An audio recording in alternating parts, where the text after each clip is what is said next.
विषय आहे share market आणि ऑप्शन्स. पर्टिक्युलरली ऑप्शन्स बद्दल आपण आज बोलायचं आहे. परवा बुधवारी आपण एक मीटिंग घेतली होती. थोडंफार इंटरनेटच्या प्रॉब्लेममुळं थोडं मिसिंग होतं कंटेंट पण. आता किती जण आहेत तुमच्यापैकी ज्यांना जे पहिल्यांदाच ट्राय करतायत किंवा टोटली बिगिनर आहेत, काहीही माहिती नाही मार्केटबद्दल, असं कोण आहे का? हो हो सर, यश बारी रेकॉर्डिंग ग्रुपवर शेअर केलं जाईल या वेबिनारचं नंतर. तुमच्यापैकी किती जण आहेत जे पूर्णतः नवीन आहेत? ओके. तसं आता हे मार्केट फार दूर राहिले नाही, म्हणजे याच्याबद्दल माहिती नाही असं फारसं नाही, तरी टेक्निकल गोष्टी माहिती नसतात की कुठलं सेगमेंट कसं वर्क करतंय. ऑप्शन्स बद्दल तर भरपूर गैरसमज आहेत की ऑप्शनचे प्रीमियम, तो डिके, डेल्टा, थिटा. तर या सगळ्याबद्दलच आपल्याला बोलायचं आहे आज. ओके. तर सुरुवात मार्केटच्या काही सेगमेंट पासून. शेअर मार्केट म्हटलं की आपल्याला शेअर्सची खरेदी विक्री, तो सेगमेंट सगळ्यात आधी आठवतो आणि तोच सुरुवातीला होता. इंटरनेट आणि हे सगळे सॉफ्टवेअर अपग्रेडेशन जे झालंय मागच्या 8-10 वर्षात, त्यावेळेपासून हे मार्केट आपल्या हातात आलंय, म्हणजे आपण इझिली हँडल करू शकतो इथले सगळे व्यवहार. कॅश सेगमेंट जे आहे, जिथं जेवढ्या काही कंपनीज लिस्टेड आहेत, दोन एक्सचेंज आहेत आपली, NSE आणि BSE, नॅशनल स्टॉक एक्सचेंज आणि बॉम्बे स्टॉक एक्सचेंज. तिथं आपल्याला खरेदी विक्री करता येते. थोडक्यात हा इन्व्हेस्टर मेंटॅलिटीचा भाग आहे. म्हणजे जिथं जिथं थोडाफार अभ्यास तर गरजेचाच लागतो, अभ्यास करून जिथं जिथं स्वस्त मटेरियल मिळेल, म्हणजे 300-350 रुपये शेअरची ज्या मागच्या 2-4 वर्षात व्हॅल्यू होती, समजा तुम्हाला तो 200-250 रुपयांनी मिळते, तर खरेदी करण्याची ओढ लागते, म्हणजे खरेदीत इंटरेस्ट वाढतो लोकांचा. तसं मार्केटच्या अभ्यासाने इथले इन्व्हेस्टर काही परिस्थितीनी, म्हणजे काही पॉलिटिकल मॅटर होतात, काही हे युद्ध वगैरे, काही जिओ पॉलिटिकल, म्हणजे कुठले भूकंप वगैरे, अशा कुठल्याही गोष्टी झाल्या तर इन्व्हेस्टर थोडे डिस्टर्ब होतात. काही वेळेला पैसे काढून घेतात, पुन्हा इन्व्हेस्ट करतात. फॉरेन इन्व्हेस्टर जगातल्या प्रत्येक मार्केटला इन्व्हेस्ट करत राहतात. रिटेलर आहेत, ट्रेडर्स आहेत. म्युच्युअल फंडचे पैसे आपल्या देशात हजारो कोटीचा पैसा या मार्केटला जातो. इन्शुरन्सचा पैसा आहे.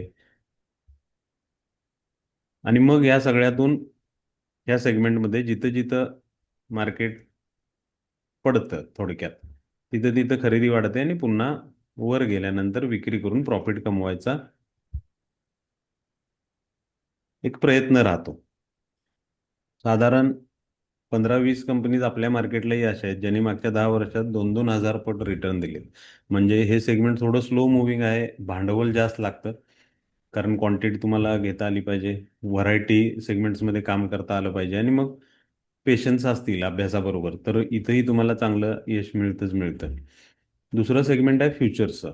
फ्युचर्समध्ये इथल्या ज्या इक्विटीच्या जेवढ्या काही ॲसेट्स आहेत, त्याच्या सगळ्याचे फ्युचर स्लॉट, थोडक्यात फ्युचर प्रेडिक्ट करायचं आपल्याला. दर वाढणार असतील तर आपण खरेदी करतो आणि तसं एक्सचेंजला सांगतो, आणि तो व्यवहार खरेदी करून विक्री करून संपवला जातो, ज्यामध्ये तुमच्या अपेक्षेप्रमाणे किंवा तुमच्या अंदाजाप्रमाणे मार्केट वर्क झालं तर प्रॉफिट होतो. इथला एक चांगला पॉईंट म्हणजे मार्केट पडणार असाही तुमचा अंदाज असेल तर आधी तुम्हाला विक्री, थोडक्यात बार्गेनिंग करतो ना कुठल्याही गोष्टीची. 10 रुपयाची वस्तू आपण 7-8 रुपयाला मागतो, तसा हा प्रकार आहे की मी स्वस्त झाल्यानंतर खरेदी दाखवू शकतो. इथंही तुम्हाला प्रॉफिट कमवता येतो. आणि हा ट्रेडर्सचा आवडीचा एरिया आहे फ्युचर्समध्ये काम करणं, कारण मार्केट सदानकदा बुलिश मोडमध्ये राहत नाही किंवा अप ट्रेंडमध्ये राहत नाही, त्याच्यामध्ये रिट्रेसमेंट या येतच राहतात. आणि मार्केटचे हे जे अपडाऊन आहेत हे कॅश करणं मग ट्रेडरसाठी सोपं राहतं. शेवटी याला अभ्यास गरजेचाच आहे. फ्युचर सेगमेंटमध्ये आपल्याकडे एक मल्टी कमोडिटी एक्सचेंज आहे, मी नेहमीच सांगतो, फार चांगलं मार्केट आहे, फक्त भांडवल फार मोठं लागतं त्यामध्ये. आता पूर्वी उधारी मिळायची ब्रोकरकडून, ज्याला लिव्हरेज म्हणतो आपण, मार्जिन अगेन्स्ट, आणि त्यामुळं तिथे 5-25 हजार किंवा कमी अमाऊंटने आपल्याला काम करता यायचं. कमोडिटी एक्सचेंज इंटरनॅशनल आहे, ज्यामध्ये गोल्ड, सिल्वर, जे 3-3 महिन्याच्या एक्सपायरीत आपल्याला काम करतायत. मुळात फ्युचर्स आहेत ना, हे यांना एक्सपायरीचं कंपल्शन राहतं. हे हे जे ट्रेड किंवा ही जी खरेदी विक्री, हे जे सौदे आहेत तुमचे, ते ठराविक पिरियडपर्यंत तुम्हाला ते संपवावे लागतात. तसं कॅश सेगमेंटमध्ये नाही, तर तुम्ही लाईफ टाईम एखादी गोष्ट कॅरी फॉरवर्ड ठेवू शकता पुढच्या पिढीसाठी, कारण त्याचे पूर्ण पैसे देऊन तुम्ही ती गोष्ट खरेदी केलेली असते. फ्युचरमध्ये तुम्हाला लिव्हरेज मिळतंच. आणि मग तुम्हाला ते व्यवहार, कॉन्ट्रॅक्ट जसं आपण करतो ॲग्रीमेंट टू सेल, त्याप्रमाणे हे व्यवहार त्या ठरलेल्या पिरियडमध्ये संपवावे लागतात. कमोडिटी एक्सचेंजमध्ये एनर्जी सेगमेंट आहे, crude oil, natural gas, base metals आहेत, झिंक, लीड, कॉपर, निकेल आणि गोल्ड, सिल्वर. याच्यामध्ये नेहमीच उलाढाली होत राहतात. त्या मार्केटमध्येही काम चांगलं होतं. आणि जो आपला आजचा विषय आहे तो आहे ऑप्शन्स.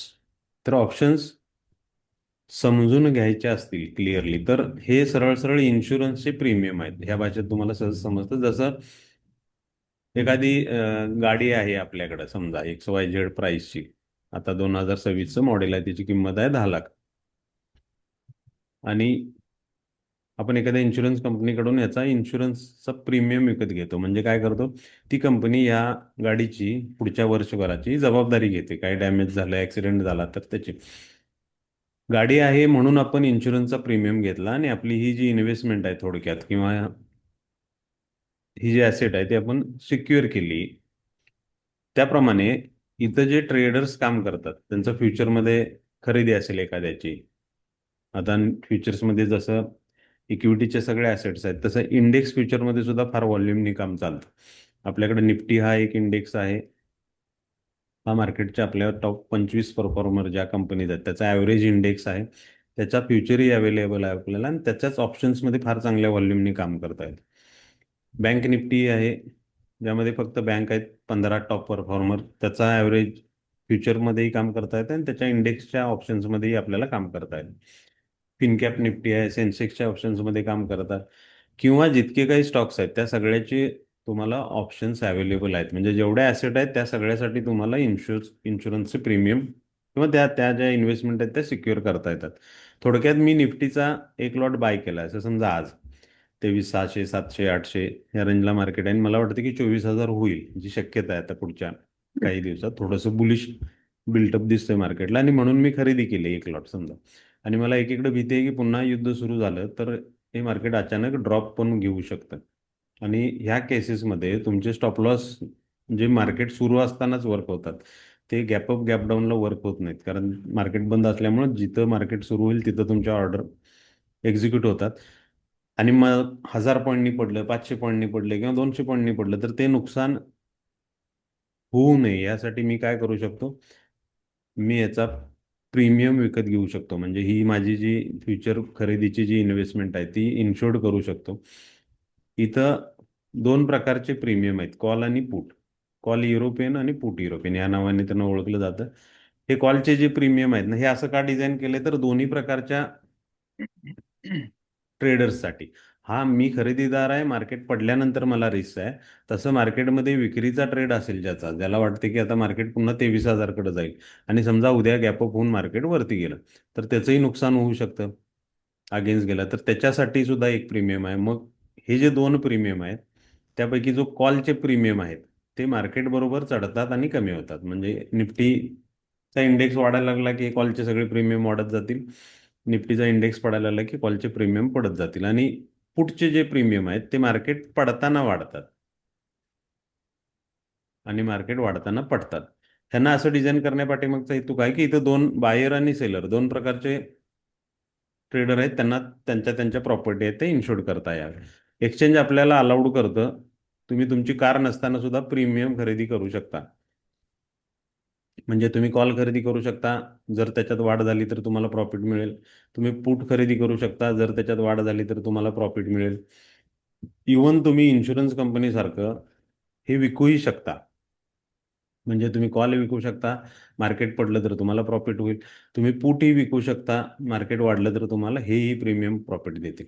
आणि मग दोन्ही प्रकारे काम करणाऱ्या टीम इथं अवेलेबल आहेत. जे विकतात त्यांना रायटर म्हटलं जातं, म्हणजे थोडक्यात ऑप्शनचे सेलर.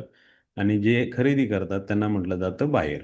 आता हे जे सेलर आहेत ह्यांना इन्शुरन्स कंपनीसारखा प्रॉफिट होतो. म्हणजे जितका प्रीमियम तुम्ही एखाद्या गाडीचा 5,000 रुपये प्रीमियम आहे, वर्षभरात तुमचा क्लेम नाही झाला तर ते 5,000 रुपयेच त्यांना ॲज अ प्रॉफिट जमा होतात. तसं या सेलरना जो प्रीमियमची कॉस्ट असेल ना तेवढाच त्यांचा लिमिटेड प्रॉफिट राहतो. आणि प्रीमियम विकण्यासाठी त्यांना लागणारं भांडवल आहे ते साधारण 1.25 लाखाच्या आसपास लागतं, 1 लाखाच्या आसपास. बायर जो आहे या ग्रुपला प्रीमियम खरेदी करतात, त्यामुळे प्रीमियमला लागणारी जी काही प्रीमियमची जी काही व्हॅल्यू असेल, समजा 100 रुपयाचा प्रीमियम आहे, मग निफ्टीचा असेल तर निफ्टीचा लॉट साईज 65 असल्यामुळे त्याला 100 गुणलं जातं. म्हणजे 6,500 रुपये आपल्याकडे जर मार्जिन असेल तर आपल्याला कॉल बाय करता येतो, किंवा तसंच पुढचं जर दर असेल तर पुट सेल. म्हणजे बायरसाठी इन्व्हेस्टमेंट आहे ती त्या प्रीमियम इतकीच. बाहेरला फायदा इतका आहे की तो प्रीमियम 100 रुपयाचा प्रीमियम 500 रुपये सुद्धा होऊ शकतो. जितकं मार्केट वाढेल त्या पटीत ते प्रीमियम वाढतात. आणि मग बायरला मिळणारा प्रॉफिट अनलिमिटेड असू शकतो आणि सेलरला मिळणारा प्रॉफिट लिमिटेड आहे. आता हा जो ऑप्शन्सचा ट्रेडिंगचा सगळा प्रकार आहे, म्हणजे सेलरही काम करतात आणि बायरही काम करतात. त्यामध्ये समजून हे घ्यायचं आहे की ऑप्शन्सचे जे प्रीमियम आहेत त्याचे वेगवेगळे दर का. समजा मला बायर म्हणून काम करायचं तर कोणता प्रीमियम मला चांगला रिटर्न देऊ शकतो, किंवा सेलर म्हणून काम करायचं असेल तर मला कुठला प्रीमियम चांगला. ओआय डाटा, ओपन इंटरेस्ट, सगळ्यांना सुरुवातीला हे सारखं सारखं हॅमरिंग करून डोक्यात जातं की हे काहीतरी मोठा इश्यू आहे असं. तर हा ओआय म्हणजे काय आहे, त्याचा वापर काही हुशारीनं आपल्याला करता येऊ शकतो का. मार्केटची डिरेक्शन, ज्याला पीसीआर रेशो म्हणतात, पुट कॉलचा रेशो, त्यापासून आपल्याला खरंच कळते का आणि तसं आपल्याला इम्प्लिमेंट करून प्रॉफिट कमवता येऊ शकतो का, ॲज अ बायर किंवा ॲज अ सेलरही असेल. आय व्ही काय आहे. आणि मग छोट्या मोठ्या गोष्टीमध्ये ऑप्शन्सचे जे ग्रीक्स आहेत, जे फार कॉम्प्लिकेटेड वाढतात समजायला, की ज्यामध्ये ह्या एक एक गणित आहे किंवा स्टॅटिस्टिक आहे, समजा की ऑप्शनच्या ह्या प्रीमियमची वाढ, प्रत्येक प्रीमियमची वाढ वेगवेगळी राहते. मग ती कशी ठरली जाते, त्यामध्ये डेल्टा हा ग्रोथ रेट सांगतो, थिटा आहे जो टाइम डिके. थोडक्यात हे सगळीच प्रीमियम ना, जसं इन्शुरन्स कंपनीचा आपण घेतलेला कारचा प्रीमियम एक्सपायरी झाल्यानंतर संपतो, तसेच हेही प्रीमियम संपतात त्या त्या एक्सपायरीला. इवन डे बाय डे, जसजसं टाइम पुढं जाईल तसं तसं या सगळ्याच प्रीमियमना वेळ पुरतडत राहते, ज्याला आपण टाइम डिके म्हणतो. म्हणजे तो थिटाने मोजला जातो. तर हा काय प्रकार आहे हे समजलं की मग आपल्याला याच्यात काम करणं आपल्या आपल्या कपॅसिटी प्रमाणे सोपं सहज होतं. आणि त्यासाठी आपल्याला ऑप्शन चेन, म्हणजे ऑप्शनचा जो डाटा आहे तो सिस्टमॅटिक समजून घेता आला, बेसलाईन म्हणून ऑप्शनची एबीसीडी म्हणून. तर तिथून आपल्याला बऱ्याचशा गोष्टी क्लिअर होतात की हे प्रीमियम कसे चालतात, आय व्ही काय आहे, पीसीआर काय आहे, आणि हे ग्रीक्सचा प्रकार काय आहे. आणि मग आपण ॲज अ बायर, जो फार मोठा ओघ आहे मार्केटमध्ये, पॅनाडॅमिक पर्यंत एक 1.5-2 करोड डीमॅट अकाउंट होती टोटल दोन्ही एक्सचेंजला, आता ती 16-17 करोडकडे गेलीत. आणि हा नवीन जो वर्ग सगळा आलाय ना, ह्यांना रेग्युलर आपला इन्कम सोर्स म्हणून मार्केटमध्ये काम करायचं, म्हणजे तुम्ही आम्ही त्यात सगळे चालू. आणि मग ते तसं होतंय का, तर नाही. आपल्या आसपासची परिस्थिती बघितली तर ऑप्शन्स हे सगळ्यात बदनाम आहेत. आणि मग ह्या बेसिक छोट्या मोठ्या गोष्टी आपण समजून न घेतल्यामुळं होणारं नुकसानाचं पर्सेंटेजही जास्त आहे. आणि मग त्यानंतर काम आपण कसं करतो त्याच्यामध्ये, आपली मेंटॅलिटी काय आहे, इमोशन्स कसे आहेत, गॅमलिंग करतोय की काही टेक्निकल स्टडीने आपण काम करतो, ह्या गोष्टी नंतर इम्पॅक्ट करतात. तर ही एबीसीडी आहे ना, किमान ती तरी आपल्याला सुरुवातीला माहिती असावी. आणि त्यासाठी आपल्याला ऑप्शन चेनचा थोडक्यात अभ्यास करायचा. आणि त्याच्यासाठी आपल्याला G N S C provide करते त्यांच्या साईटवर एक चार्ट, ज्याला आपण ऑप्शनचा डाटा किंवा ऑप्शन चेन म्हणतात त्याला, तर तिथं जाऊ. हे तुम्हाला फोन किंवा तुमच्या लॅपटॉप पीसीवरून ॲक्सेस मिळतो इझिली याचा. Nifty, Fin Nifty, Bank Nifty, ह्या सगळ्या इंडेक्सच्या ऑप्शनच्या चेन मिळतात तुम्हाला. इवन कमोडिटीमधल्याही तुम्हाला फ्युचरचे सगळे ऑप्शन्स आहेत. निफ्टी आठवड्याच्या एक्सपायरीमध्ये चालते, तशीच महिन्याच्या एक्सपायरीमध्ये चालते. दर मंगळवारी त्याची आणि शेवटच्या मंगळवारी महिन्याच्या एक्सपायरी राहते. दोन्हीकडे काम चांगलं होतं. तर काम करण्याआधीच्या ह्या काही गोष्टी आहेत ज्या आपल्याला माहिती असायलाच पाहिजेत. तर हा चार्ट सेंट्रली डिवाइड केला स्ट्राईक प्राईसनी. डाव्या बाजूला कॉलचे दर आहेत, उजव्या बाजूला पुटचे दर आहेत. आणि मग हा चार्ट मध्ये आडवाही डिवाइड होतं, आणि तो डिवाइड करतं करंट मार्केट प्राइस. म्हणजे थोडक्यात ही आता जी 23,700 आहे ही करंट मार्केट प्राइस आहे. आज मार्केट बंद झालं त्या एरियात म्हणून. 50च्या पट्टीत इथं स्ट्राईक प्राइस आहेत सगळ्या. वर वाढलेल्या आणि कमी झालेल्या. आणि त्याप्रमाणे डाव्या उजव्या बाजूला त्या प्रीमियमचे दर आहेत. थोडक्यात हे समजून घ्यायचं असेल असं का आहे, तर 2026चं एक मॉडेल आहे समजा XYZ कंपनीचं आणि त्याचं व्हॅल्युएशन होतं 20 लाख. तर त्याचा प्रीमियम वेगळा असेल इन्शुरन्सचा, का तर त्याचं व्हॅल्युएशन 20 लाख आहे. तेच सेम मॉडेल 2 वर्षा पाठीमागचं असेल, जुनं असेल, तर त्याचं व्हॅल्युएशन होईल 15 लाख. मग त्याचा प्रीमियम वेगळा असेल इन्शुरन्ससाठी. समजा हे येणारं मॉडेल 2 वर्ष पुढचं आहे, तर त्याचा प्रीमियम वेगळा असेल, त्याची व्हॅल्युएशन वाढत असल्यामुळं. मग याप्रमाणे हे निफ्टीचे जे वेगवेगळे दर आहेत, चालू दर, पाठीमागचा दर आणि पुढचा दर, त्याप्रमाणे याचे प्रीमियम काय ठरले जातात. म्हणते कळते तुम्हाला? त्याचे प्रीमियम ठरले जातात. माईक जरा प्लीज ऑन करू नका, नंतर डिस्टर्ब होतो सगळ्यांना. शेवटी आपण काही तुमच्या शंका असतील तर बोलू. तर हे कॉलचे दर तसे ठरतात, पुढचे दर तसे ठरतात. आणि मग इथं बरेचसे आपल्याला कॉलम दिसतात. OI आहे, change in OI, volume, IV, ask bid rate, सगळ्या गोष्टी आहेत.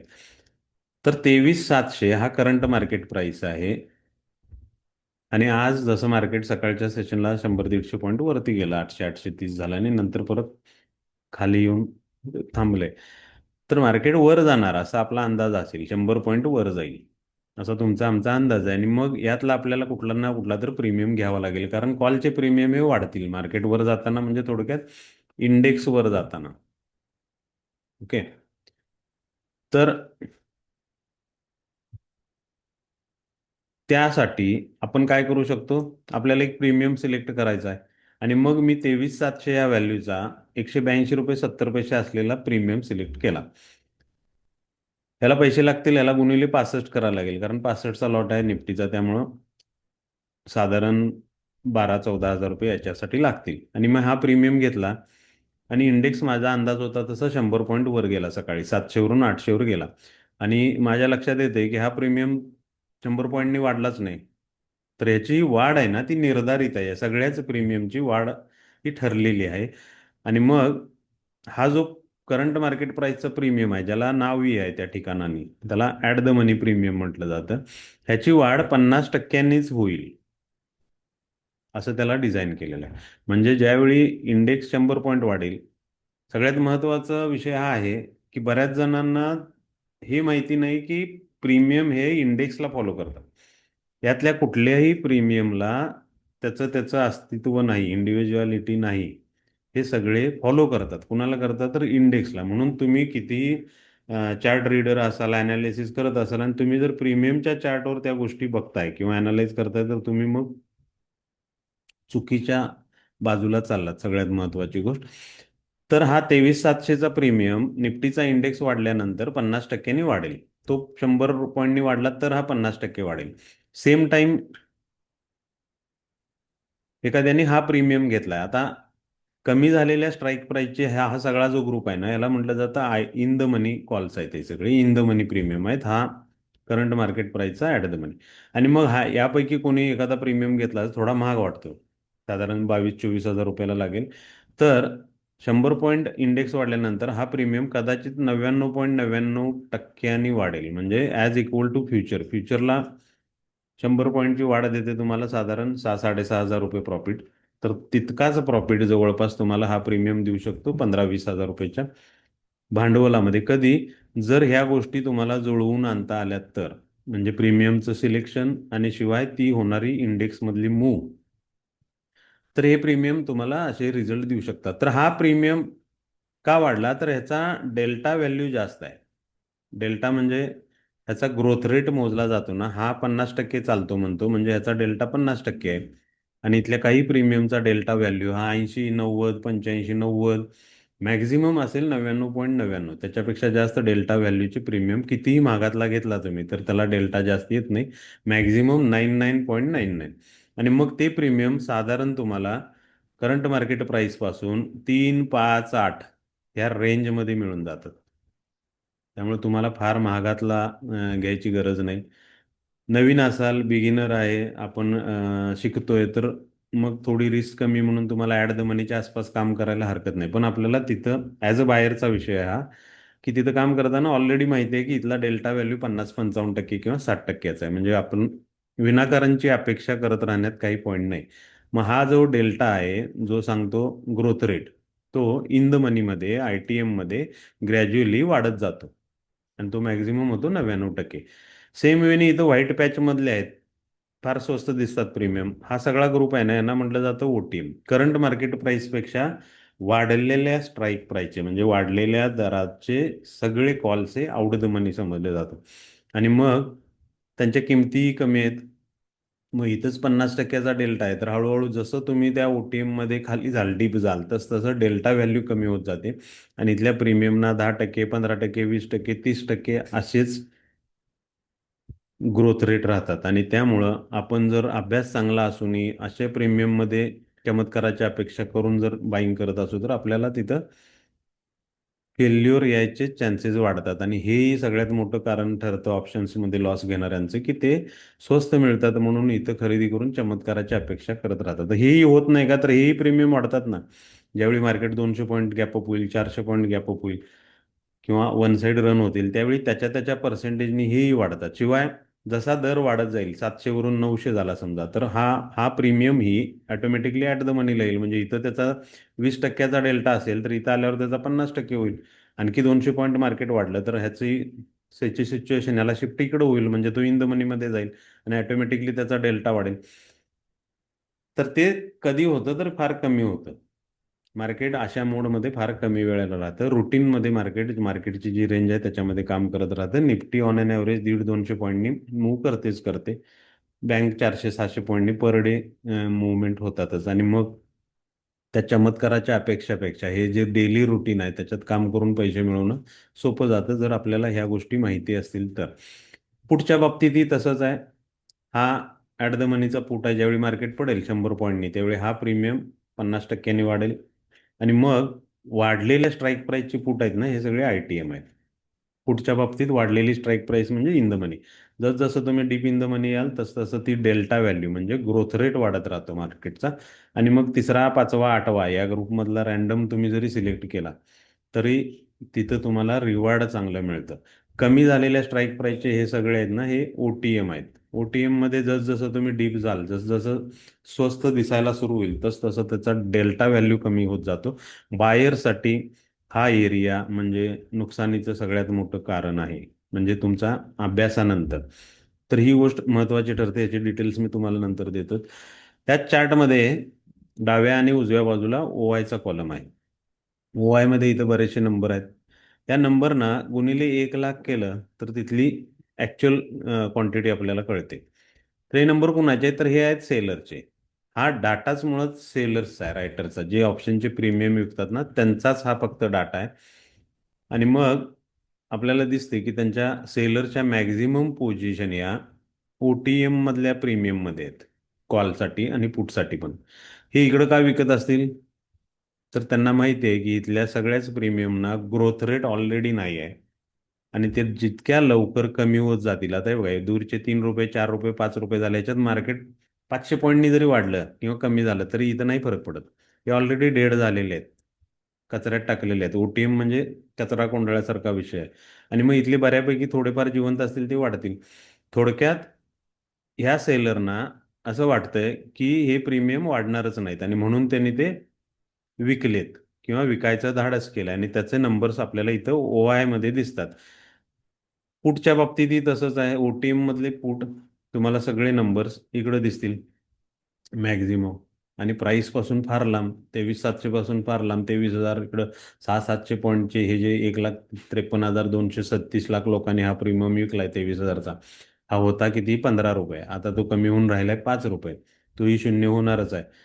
आणि मग हा जो 15 रुपये गुणिले 65 म्हणजे 15 × 90, 900 रुपये पर लॉट, त्या इथल्या सगळ्या ह्या 1,53,237 लॉटमध्ये प्रॉफिट होईल.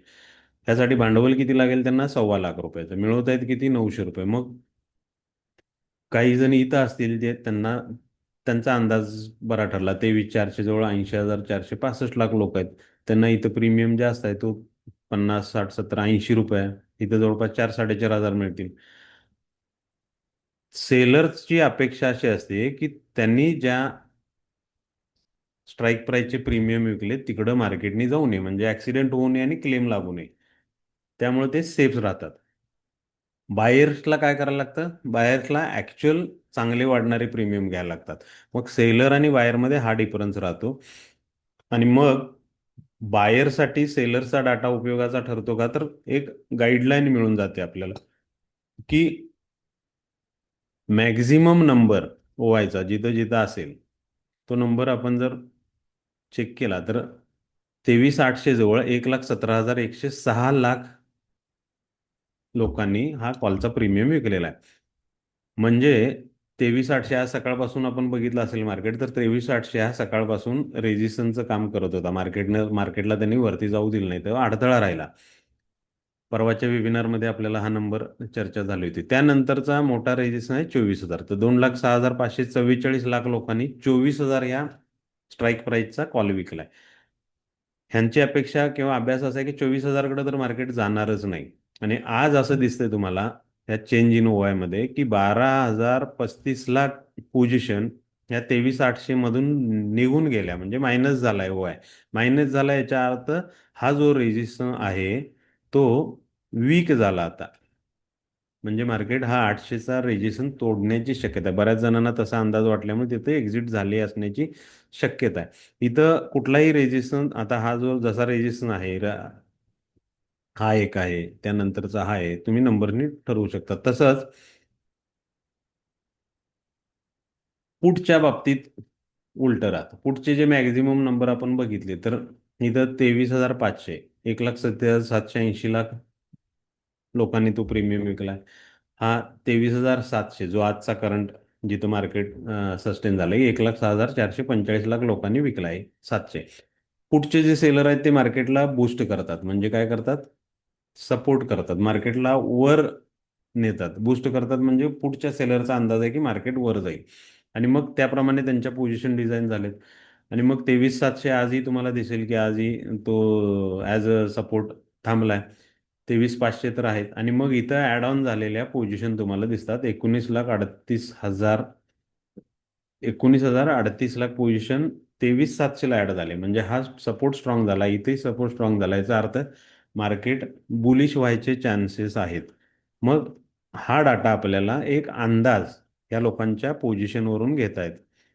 दुसरी गोष्ट, हे जे सेलर आहेत हे हेज करतात पोझिशन, म्हणजे दोन्ही दगडावर हात ठेवतात. हे कॉलही विकतात आणि पुटी विकतात. का, तर त्यांना त्या रेंजच्या बाहेर काम करायचं, जिकडं वर पण जाणार नाही मार्केट आणि ज्या रेंजच्या खाली जाणार नाही, अशा ठिकाणी पोझिशन घेऊन दोन्ही बाजूचे प्रीमियम त्यांना प्रॉफिटमध्ये कन्वर्ट करायचे असतात. मग मार्केट ज्या ज्यावेळी डिरेक्शनल होईल, वर जाईल किंवा खाली येईल, त्यावेळी मग त्या त्या लोकांचं नुकसान हे ठरलेलं आहे. म्हणजे समजा उद्या जर 24,000 कडे मार्केट गेलं तर 24,000चा प्रीमियम जितक्या लोकांनी विकलाय हे सगळे धोक्यात आले, त्यांचे पैसे, हा प्रीमियम वाढायला चालू. प्रीमियम वाढणं म्हणजे त्यांचं नुकसान आहे. मग बायरसाठी ह्या गोष्टी एक अंदाजे रेंज म्हणून, म्हणजे वरती मार्केट गेलं तर 24,000 जाईल बाबा, खाली सपोर्ट 23,700चा आहे, असा अंदाज बांधता येतो. आणि ह्या हेजर्सच्या, म्हणजे हेजिंग मधल्या पोझिशन असल्यामुळं, कारण यांचे ओटीएम मधले असतात, त्याला सपोर्ट करण्यासाठी इन द मनी मधले, जसं स्ट्रॅडल, स्ट्रँगल, कॉरिडॉर किंवा बटरफ्लाय ह्या स्टाईलमध्ये त्यांनी वेगवेगळ्या टाईपचे प्रीमियम विकलेले असतात. आणि मग त्या पोझिशन त्यांच्या दोन्ही बाजूला असल्यामुळं एक्झॅक्ट अंदाज किंवा एक्झॅक्ट डिरेक्शन आपल्याला याच्यातून घेता येत नाही. अंदाज आपल्याला हा मिळतो की वरती साधारण रेजिस्टन्स एरिया कुठं आहे, साधारण सपोर्ट एरिया कुठं आहे. आणि मग आपण इन बिटवीन 23,700 कडे असताना आपल्याला एक ह्या लोकांनी घेतलेल्या पोझिशन मधून जर त्यांच्या बिल्ड झालेल्या प्रेशरमधून मार्केट कुठल्या डिरेक्शनला जाईल हे ओळखायचं असेल, तर मग ह्याचा एक रेशो आपल्याला चेक करता येतो, ज्याला आपण म्हणतो पीसीआर रेशो, जो आपल्याला इझिली चेक करता येतो. आता बऱ्याच ॲपमध्ये इझिली वाचता पण येतो, मिळतोय. तर पीसीआर रेशो म्हणजे पुट कॉलचा भागाकार आहे. टोटल ओआय नंबर हा पुटचा, म्हणजे 24,39,472 divided by total OI in C, हा पीईचा ओआय डिवायडेड बाय सी, 23,96,933, 23,96,933. हा भागाकार केला आपल्याला की इथं डिजिट्समध्ये आपल्याला नंबर मिळते. शक्य असेल तर करून बघू शकता तुम्ही आत्ताही. कॅल्क्युलेटर आहेत तुमच्याकडं. आणि मग मी चार्ट देतो, त्याच्यातून एक अंदाजे इथं बिल्ट झालेलं प्रेशर आपल्याला ठरवता येते की मार्केट बेरिश प्रेशरमध्ये आहे की बुलिश प्रेशरमध्ये आहे. म्हणजे मार्केट कुठल्या बाजूला मूव्ह होऊ शकतं हे आपल्याला ह्या गोष्टीकडून मिळतं, म्हणजे पी-सी-आर रेशोनी.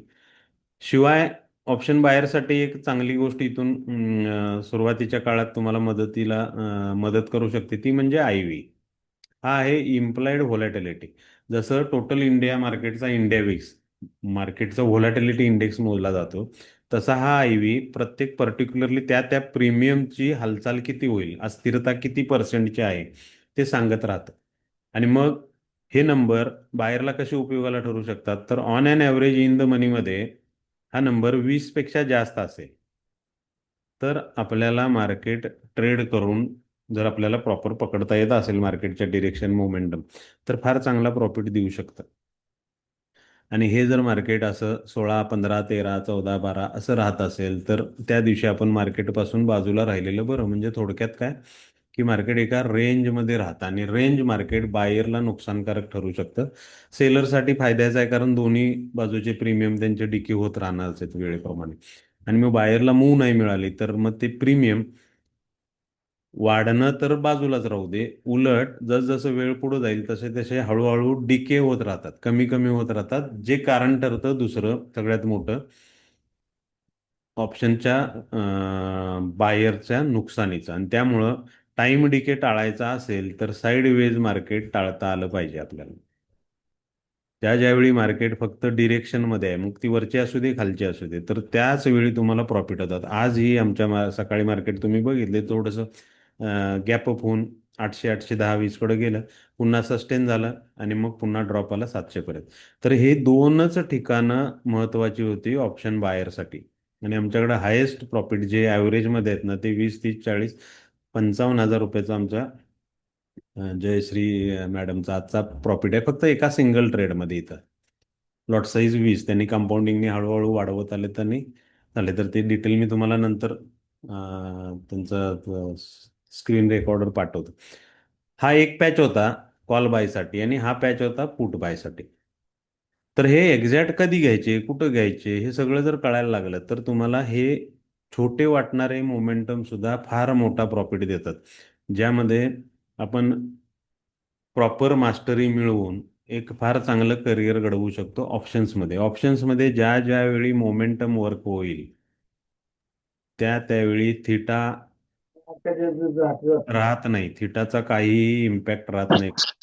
म्हणजे जो टाइम डिके जो प्रकार आहे तो इथं काहीही इम्पॅक्ट करत नाही, इवन एक्सपायरीच्या डेला सुद्धा. पण कधी जर तुम्हाला ह्या गोष्टी प्रॉपर वेळेला पकडता आल्या तर तर त्याचा डिटेल्स आपण बघूच. थोडक्यात हा जो विषय आहे आपला, त्यामध्ये ऑप्शनची जी बेसिक गोष्ट आहे त्यामध्ये premium selection as a buyer किंवा ॲज अ सेलर काम करताना तुम्हाला करता आलं पाहिजे. बायरसाठी इन द मनी कंपल्सरी तुम्हाला सिलेक्शन ठेवता आलं पाहिजे. आणि मग तिथल्या पोझिशनच्या नंबरनुसार तुम्हाला तुमचा ग्रोथ रेट समजतो, जो बायरसाठी फार महत्त्वाचा आहे. सेलरसाठी OTM एरियाज कंपल्सरी तुम्हाला चांगला प्रॉफिट देऊ शकतो, कारण ऑलरेडी त्याला कीड लागले. आणि जसं वेळ पुढे जाईल तसं थोडा तुम्हाला मार्केटच्या रेंजचा अभ्यास असेल तर तिथं तुम्हाला तो प्रॉफिट देऊ शकतो. बायरसाठी चांगला प्रीमियम म्हणजे करंट मार्केट प्राइस जिथं असेल, म्हणजे ॲट द मनीपासून तिसरा, पाचवा, आठवा हा रॅन्डमली जरी तुम्ही सिलेक्ट केला तरी तुम्हाला फार चांगला डेल्टा व्हॅल्यू ॲटोमॅटिकली मिळून जाते. आणि मग आपल्या बजेटनुसार या एरियामध्ये तुम्ही चॉईस करू शकता.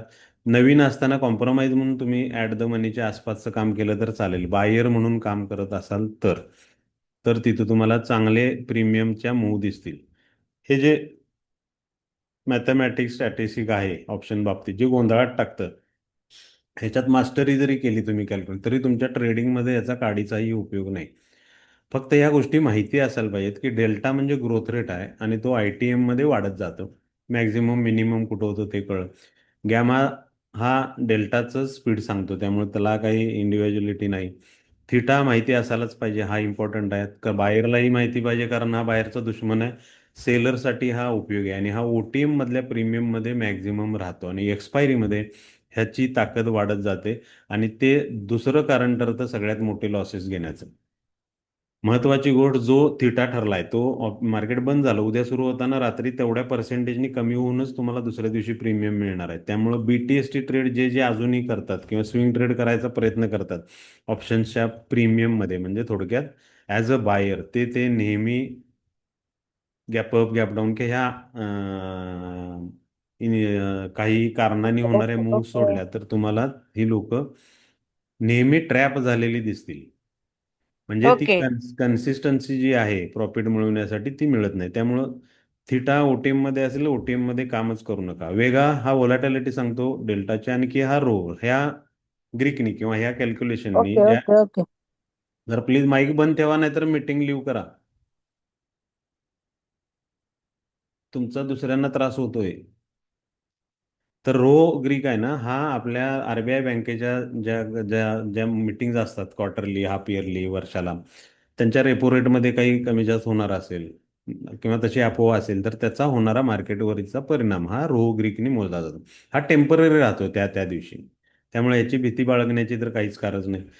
आता हे ग्रीक्सच जास्त गोंधळात टाकतात आपल्याला सुरुवातीच्या काळी. हे हे काय चित्र विचित्र प्रकार आहे, तर हे काही नाही. हा डेल्टा जसं आपण बघितलं तसं त्याचा ग्रोथ रेट मोजला जातो डेल्टाने आणि सहज कुठल्याही ॲपमध्ये तुम्हाला ह्या गोष्टी वाचता येतात. नाही जरी समजल्या तरी जसं मी सांगितलंय तेच त्याचं इक्वेशन आहे की ॲट द मनीचा 50% राहील, कॉल असेल किंवा पुट असेल. जसं इन द मनीमध्ये जाल तसं तसं तुमचा तो डेल्टा व्हॅल्यू 5-10 टक्क्याने वाढत जाईल. हायेस्ट डेल्टा हा 99.99%चाच राहील आणि मग बायर म्हणून काम करताना हा 8 तास असण्याची गरजच नाही की माझा डेल्टा व्हॅल्यू 99%चा पाहिजे. तुम्ही ऑन अन ॲव्हरेज 70-80 टक्क्याच्या डेल्टामध्ये जरी काम केलं तरी तुम्हाला मुवमेंट चांगल्या मिळून जातात. कारण ॲज अ बायर ज्यावेळी प्राइस तुमच्या बाजूला वर्क होते त्या त्यावेळी, तो लिव्ह करते ना, लिव्ह कर. त्यांना काढून टाकतो 2 मिनिट. तर त्या त्यावेळी आपल्याला त्या गोष्टी वर्क होताना दिसतात. ग्रीक्स नंतर, त्यामुळे ग्रीक्सचा काही हे जे चर्चा चालते ना, गॅमा ब्लास्ट, हे ब्लास्ट, ते काही नाही. सगळं तुम्हाला अट्रॅक्ट करण्यासाठीच्या गोष्टी आहेत, काही तथ्य नाही त्याच्यात. तुम्हाला फक्त आणि फक्त कॉल बाय करायचा आहे किंवा पुट बाय करायचा आहे. कॉल हा मार्केट वाढताना करायचा आहे, पुट हा मार्केट पडताना करायचा आहे. ही सगळ्यात बेसिक गोष्ट. कॉल वाढताना जर इमिजिएट मुवमेंट आली तर तुम्हाला फार चांगले प्रॉफिट होणार आहेत. मार्केट साईडवेज असेल तर कॉलही त्रास देतील. मार्केट पडताना पुट वाढणारच आहेत, पण ते पडतानाचा मोमेंटम पकडला तुम्ही तर. मार्केट पुन्हा पडून जर थांबलं तर ते जिथं जिथं थांबतंय, ब्रेक लागतोय, तिथं तिथं तुम्हाला तुमच्या प्राइस अगेन्स्ट जाताना दिसतील आणि ही गोष्ट एक्सपायरीच्या दिवसात थोडी ताकदीनं होते. त्यामुळं त्या गोष्टीपासून आपल्याला बाजूला राहायला लागतं. IV मी बोललोच. आता हा जो PCR रेशो बघितला आपण, कॉल पुटचा रेशो, तर त्या PCR रेशोमध्ये ते जे भागाकार आहे त्याचं उत्तर हे असं येत असेल 1.102 0.65, तर मार्केट ओव्हरसोल्ड आहे, म्हणजे सेलिंग प्रेशरमध्ये आहे. 1.60 to 1.80 असेल तर बुलिश प्रेशरमध्ये. बुलिश प्रेशर म्हणजे पुटचे सेलर वाढवतात, कॉलचे सेलर बेरिश प्रेशर वाढवतात आणि दोघं इक्वल फॉर्मॅटमध्ये असतील. जसं मागच्या 8 दिवस एक साधारण रेंजमध्ये मार्केट आहे ना 400-500 पॉईंटच्या, तर ते अशा डेल्टा व्हॅल्यूने राहतं. तर ह्या काही गोष्टी तुम्हाला सुरुवातीच्या काळात माहीत असणं गरजेचं आहे. आता सगळ्यात महत्त्वाची बाब की मग हा जो इंडेक्स किंवा इंडेक्स ऑप्शनमध्ये आपण काम करतो, तो इंडेक्स बनलाय कशापासून हे पण माहिती असणं गरजेचं राहतं. मग त्याच्या मुवमेंटचा अंदाज बांधता येतो आपल्याला. तर निफ्टीचा इंडेक्स, ज्या निफ्टीच्या टॉप 25 परफॉर्मर आहेत ना, त्याच्यामध्ये रिलायन्स इंडस्ट्रीचा साधारण 12% वाटा आहे. म्हणजे रिलायन्स इंडस्ट्रीच्या शेअर्समध्ये जी काही खरेदी विक्री होत असेल, म्हणजे त्याच्या मला शिकवा ना ते. शेअरमध्ये होणारी जी काही प्राइस मधली हॅलो, तर ती मला शिकवा ना ते. काढूनच टाकलं का, टाइमपास म्हणून येत राहतात. तर ती मूव साधारण 11-12 टक्क्यांनी इम्पॅक्ट करत राहील ह्या इंडेक्सच्या प्राइसवर. तसंच इन्फोसिस, TCS आहे, या दोन IT कंपन्या आहेत, ह्याच्यात होणारी खरेदी विक्री तशीच करेल. बँक आहेत 4-5, HDFC, ICICI, HDFC corporation, axis bank, ह्याच्यामध्ये होणारी खरेदी विक्री निफ्टीच्या इंडेक्सवर इम्पॅक्ट करते. बँक निफ्टीमध्ये फक्त बँकच आहेत आणि HDFC, ICICI या दोघांच्याकडेच 50%चा वाटा आहे. त्यामुळं ह्या दोघांच्यात होणारी जी खरेदी विक्री किंवा चेंज होणार आहे ना, तो तुम्हाला बँक निफ्टीवर लगेच होताना दिसेल. त्यामुळे बँक निफ्टी निफ्टीच्या मानाने थोडी एक्स्ट्रा व्होलाटाईल दिसते. निफ्टीमध्ये काय आहे, भेळसारखा प्रकार आहे, सगळी व्हरायटी आहे याच्यामध्ये. म्हणजे बँक आहे, IT आहे, इंडस्ट्री आहे, त्यामुळे ही बॅलन्स चालते. बिगिनर असाल तर सगळ्यात प्रेफरन्स निफ्टीलाच ठेवा. बँक तुम्हाला पळताना दिसेल तर त्याच्या पाठीमागे पळू नका. निफ्टीमध्ये तुम्हाला फार चांगले प्रॉफिट कलेक्शन करता येतात. ऑन अन ॲव्हरेज 150-200 पॉईंटची मूव होतेच होते. आता थोडंसं युद्धाच्या परिस्थितीत ती रेंज वाढली होती. ते आता नॉर्मल रेंजचं जरी मार्केट असेल तर 150-200 पॉईंटच्या मूव होतात. आणि कन्सिस्टन्सी मिळवायला, म्हणजे प्रॉफिटमधली कन्सिस्टन्सी मिळवायला चांगला प्रीमियम असणं आणि चांगली मूव पकडणं, ह्या दोनच गोष्टी तुम्हाला करायच्या. त्या त्या बाजूच्या ऑप्शनचे प्रीमियम अगदी गॅरंटेड प्रॉफिट देतात. दुसरी गोष्ट महत्वाची, बोर होत नाही ना तुम्हाला? नाही नाही सर, नाही. ओके. तर अजिबात नाही. ह्या काय सर? मार्केटच्या काही ठरलेल्या लेवल्स, ठरलेले ठोकताळे, म्हणजे हिस्ट्री रिपीट्स म्हणतो ना, तसंच चालतं मार्केट. समजा 8 दिवसापाठीमागे एखाद्या प्राईसवरून पडला असेल, तर पुन्हा जर ते प्राईस त्या एरियात गेले ना, तर तिथं तो धोका राहतोच की पुन्हा पडायचा. मग असं पुन्हा पुन्हा होत असणारा लेवल तुम्हाला चार्ट बघितला ना तर कळतं, आणि त्या गोष्टींना रेजिस्टन्स म्हटलं जातं इथं या टेक्निकल भाषेत. म्हणजे काय होतंय की एकाच ठिकाणावरून प्राइस पडते हे सगळ्यालाच माहिती झालंय जगाला, त्यामुळे तिथं तिथं सेम तशी रिॲक्शन येते. मग पडते तर सेलर वाढतात त्या एरियामध्ये, आणि मग अशा एरियामध्ये तुम्ही जाऊन बाईंग करत असाल तर तुम्ही ट्रॅप होताय. काही ठिकाणं अशी तुम्हाला दिसायला चालू होतात की जिथून प्राइस बूस्ट झाले आणि ते परत परत होत असेल तर त्या एरियाला म्हटलं जातं सपोर्ट झोन. म्हणजेच काय, थोडक्यात डिमांड आणि सप्लाय हे इतकं सोपं आहे. तुम्हाला फक्त चार्ट उघडून त्याच्यावर बघायचे आहेत जुन्या मूव. हे कळलं की तुम्हाला ही रेंज कळते, आणि ही रेंज ओआय डाटापेक्षा 101% बेटर काम करते. म्हणजे ह्याच गोष्टी, तो चा नंबर आहे ना, अचानक हे ओआयचे सेलर अचानक बाहेर पडताना दिसतात. दुसरी गोष्ट, हा ओआय डाटा अपडेटेड प्रत्येक वेळी लाईव्ह तुम्हाला मिळतोयच असं नाही. आणि मग त्या केसमध्ये तुम्हाला मिसगाईड करतात आणि मग तुम्ही ट्रॅप होता. 100-100च्या पट्टीत राहतो ओआय. म्हणजे 23,700चा आपण सपोर्ट किंवा रेजिस्टन्स पकडून चाललो. रेजिस्टन्स समजा 24,000चा, 2400, 24,150 पण करून मार्केट खाली येऊ शकतं. तर हे रेजिस्टन्स सप्लाय हे झोन असतात, हा नंबर नसतो. कधी मार्केट एक्झॅक्ट 24,000 वरून ड्रॉप झालेलं दिसेल, कधी तुम्हाला 23,950 वरून झालेलं दिसेल. आणि मग हे एरिया डिटेक्ट करता येणं तुम्हाला चार्टवरच शक्य होतं. दुसरी महत्वाची गोष्ट म्हणजे प्राइस वाढले याचा अर्थ इथं खरेदी वाढली, आणि प्राइस पडते याचा अर्थ त्या ठिकाणी सेलिंग वाढले. ही बेसलाईन सगळ्यात आधी माहिती पाहिजे. बरोबर याच्या उलट आपण रिॲक्ट होतो आणि ट्रॅप होतो. प्राइस वाढते म्हणजे बायर आहेत, बायरची ताकद वाढली, म्हणजे सेलर नव्हते का, तर होते इथंही. मग सेलर 100 असतील आणि बायर 200 झाले तर ऑटोमॅटिकली वाढले. मग हे बायर कोण आहेत? तर हे आता आपण जसं बघितलं त्या निफ्टीच्या कंपोनंट्समध्ये रिलायन्सचा खरेदीदार असू शकतो, HDFC मध्ये बाईंग चालू होऊ शकतं, TCS, इन्फोसिसला काहीतरी न्यूजमुळे खरेदी वाढली असेल, तर हे इन्व्हेस्टर सुद्धा असू शकतात. त्याच्यामध्ये पुटचे सेलर सुद्धा बाईंगचं प्रेशर ठेवतात, कॉलचे बायर बाईंग प्रेशर ठेवतात. ओके. फ्युचरचे ट्रेडर, फ्युचरचे बायर, तेही बुलिश प्रेशर ठेवतात. इन्व्हेस्टर आला, पुटचा सेलर आला, ऑप्शनचा बायर आला आणि फ्युचरचा बायर आला, ह्या इतक्या लोकांच्या, मग इन्व्हेस्टरमध्ये तुम्हाला म्युच्युअल फंड आहे, इन्शुरन्स आहे, इंडिव्हिज्युअल करोड रुपयात इन्व्हेस्ट करणारे लोक आहेत. ह्या सगळ्यांचा एकत्रित इम्पॅक्टने ही बुलिश प्रेशर वाढलं तरच प्राइस वर जाते. आणि ह्या सगळ्यांची जर विक्री चालू असेल, इन्व्हेस्टर बाहेर पळून जातोय, काही कारणाने इन्व्हेस्टमेंट काढून घेतात, ज्यामध्ये FIचा मोठा वाटा आहे. हजारो करोडची इन्व्हेस्टमेंट इंडियन मार्केटमध्ये होते, एक चांगलं आशावादी मार्केट समजलं जातं. हे म्युच्युअल फंड, इन्शुरन्स ही तर आहेतच, येतात जातात सुरूच राहतात. आणि मग अशा प्रेशरने जिथं जिथं सेलिंग वाढेल तिथून तिथून प्राइस खाली पडणार. आणि मग सिंपल मार्केटचा फंडा हा आहे की हे मार्केट अशा सगळ्यांच्या एकत्रित इम्पॅक्टने, म्हणजे तुम्ही आम्ही करोडो लोक आहेत जी त्याचा अभ्यास करून कोण खरेदी करते, कोण विक्री करते, कोणाचं कुठं स्टॉप लॉस, कोणाची काय रेंज, कोणाचं प्रॉफिट बुकिंग, ह्या सगळ्याचा एकत्रित परिणाम ह्या प्राईसवर होतो. आणि ही जी कलेक्टिव्ह मेंटॅलिटी आहे, सगळीच तुम्ही आम्ही मानव जमातात, सगळेच फेवरेबल अनफेवरेबलला सेम, म्हणजे आपण अगेन्स्ट चालले की पॅनिक होतो, प्रॉफिट वाढायला लागले की बुकिंगच्या इच्छा होणं, आणि या सगळ्यातून या प्राईसवर एक इम्पॅक्ट होत राहतो. त्याला म्हटलं जातं प्राईस ॲक्शनचा स्टडी.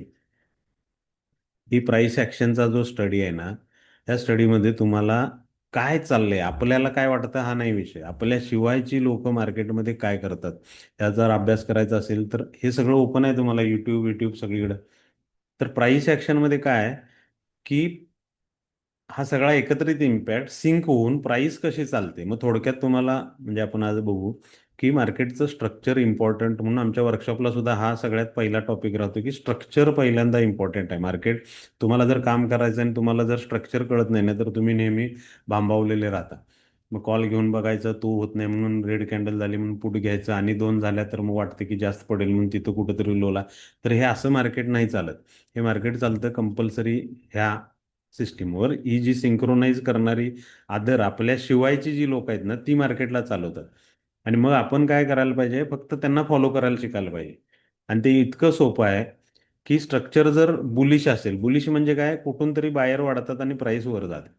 आता प्राईस वर गेले, याच्यामध्ये इन्व्हेस्टरही आहे, त्यामध्ये ट्रेडरही आहे, ऑप्शनचा बायरही आहे, ऑप्शनचा सेलरही आहे. आणि मग त्यातल्या काही जणांना बुकिंगची इच्छा झाली की प्राईस काय होते, रिट्रेस होते. आता 20 रुपयाचा कांदा 40 रुपये झाला, दरवर्षी सगळ्यांना माहिती आहे की तो 80 रुपयाला हायस्ट होतो. मग इन्व्हेस्टरला माहिती आहे की वर जाणार आहे, 80 पर्यंत जाऊ शकतं, तर तो होल्डमध्ये आहे. तर रिटेलर घेऊन विकतोय, तो 30ला घेतला, त्यानं 40ला विकला, तो बाहेर पडला, उद्याची वाट बघेल स्वस्त व्हायची. आणि मग पुन्हा खरेदी चालू राहिली की ही प्राईस त्या बेस प्राईसला येतच नाही, आणि ती कुठून तरी 30 वरूनच पुन्हा वाढायला जाते. म्हणजे मार्केटमध्ये काय झालं, आधीची जो प्राईसचा बेस होता त्याच्यापेक्षा वर लो झाला, म्हणजेच हे हायर लोचं फॉर्मेशन झालं. आणि मग जोपर्यंत हे असं होतंय तोपर्यंत हे स्ट्रक्चर बुलिश स्ट्रक्चर आहे. जोपर्यंत मार्केटला खाली येऊच देत नाही, त्याचा अर्थ हे वाट बघणारे ट्रेडर्स म्हणजे नवीन बायर्स इथं इन व्हायला लागलेत. मग त्यात रिटेलर असेल, इन्व्हेस्टर असेल, नवीन येणारा कोणी असेल त्या 4-5च्या रोलमधला. आणि हे जोपर्यंत असं होत राहते ना, तोपर्यंत हा अप ट्रेंड आहे कंपल्सरी. मी तुम्हाला चार्टवर पण दाखवतो, मग किती सोपं राहते कळेल. मग अप ट्रेंड आहे हे जर कळलं, हे तर इथं तर लक्षात येणार नाही. आणि इथं येत असेल तर फार चांगलं, म्हणजे बेसलाईनला प्राइस फ्लॅट असताना हे सुरू झाल्यानंतर नक्कीच कळतं की हे अप ट्रेंड आहे, वर जाणार आहे. मग तुम्हाला काय माहिती पाहिजे की वरची लेवल माहिती पाहिजे की कुठंपर्यंत जाऊ शकतं. जसं ओआयने तुम्ही बघता तसं टेक्निकली फार लवकर कळते की मागच्या आठवड्यात किती होतं, त्याच्या आठवड्यात किती होतं, कुठून ड्रॉप झालाय. मग ते ऑर्डर ब्लॉक आले, मग मास्टर ब्लॉक आले, मग रिजेक्शन ब्लॉक आले, ह्यालाच मग स्मार्ट मनीची नावं ठेवून वेगवेगळ्या पद्धतीने तुम्हाला मार्केट विकलं जातं. मग ह्यात शहाणपणा काय आहे आपला, की जर मार्केट वर जाणार आहे तर आपल्याला त्या गाडीत बसायचं आहे फक्त. मग कुठं बसणार आपण, समजा कोल्हापूर मुंबई गाडी आहे, तर जिथं जिथं त्याचं स्पीड स्लो होईल तिथंच आपण तिकीट काढायला पाहिजे. नाही तर पळत्या गाडीत तर बसून चालणार नाही. म्हणजे इथं टोकावर बसला तर तिथं तिथं त्या दिशेला बसूनही तुम्ही पॅनिक होऊन बाहेर पडता का, तर त्यानंतर स्लो डाऊन झालं गाडी. मग हे बॉटम पकडले म्हणजे थोडक्यात काय, बाय ॲट बॉटम. पण कशाच्या, स्ट्रक्चरच्या. एवढा सिंपल रूल जरी ठेवला तरी तुम्हाला पुढची नेक्स्ट मूव्ह आहे ही प्रॉफिट देतेच देते. सेम वेनी ज्यावेळी मार्केट पडतं ते कुठून तरी हाय असेल, आणि मग पहिल्यांदा सेलर येतील, काही येतील, मग थोडं हे होईल, काय होईल, ड्रॉप येईल प्राईसला. पुन्हा बायर्स किंवा ते सेलिंग केलेले लोक एक्झिट झाल्यामुळे, प्रॉफिट बुक केल्यामुळे प्राईस रिट्रेस होईल. पुन्हा ती त्या हायकडे नाहीच गेली, तर याचा अर्थ हा लोअर आयचा फॉर्मेशन व्हायला लागला. आणि मग असं व्हायला लागलं परत परत की तो ठरतो डाऊन ट्रेंड. आणि मग मार्केट पडताना नेहमी हे अशाच वाटेने पडतं, म्हणजे त्याची चाल अशीच राहते. आणि मग जर मार्केट डाऊन ट्रेंडमध्ये आहे आणि आपल्याला ऑप्शन्समध्ये काम करायचं आहे, तर आपल्याला ऑप्शनचा सेलर असेल तर आपण काय करणार, कॉल विकणार. आणि ऑप्शनचा बायर आहे तर पुट बाय करणार आपण. मग पुट बाय करायचं आहे तर राईट ठिकाण कुठं आहे, एक तर इथं तुम्हाला प्रेडिक्ट करता आलं पाहिजे, नाहीतर मग जिथं जिथं टॉप मिळाला, थोडक्यात सेल ऑन टॉप ही फ्रेज लक्षात ठेवायची. आपण काय करतो, बॉटमला विकतो. आपण कॅन्डल बघायला शिकलोय, रंग बघायला शिकलोय, त्यामुळे काय होतं, ह्याच्यात अडकतो आणि इथं विकतो आणि नंतर काय दिसतं आपल्याला, आपण विकलाय आणि तिथनंच प्राइस वर यायला चालू झाली. तर तो आपला बॉटम होता. जिथं लोक खरेदी करायला लागले तिथं आपण विकायला जातो आणि अडकतो, आणि मग हा जो परत त्याचं जे रिट्रेसमेंट येते याच्यात लॉस घेऊन आपण बाहेर पडतो. नंतर कळतं 2 तासांनी, 4 तासांनी किंवा दुसऱ्या दिवशी की मार्केट तर तिथनंच खाली गेलं व्यवस्थित. आपला अंदाज बरोबर होता पण आपल्याला पोझिशन राईट पकडता आली नाही. म्हणून हा सेल अँड टॉप म्हणजे लोअर हाय फॉर्मेशन आहे ना, हे तुम्हाला जर पकडता आलं तर पुट तुम्हाला प्रॉफिट देतातच देतात.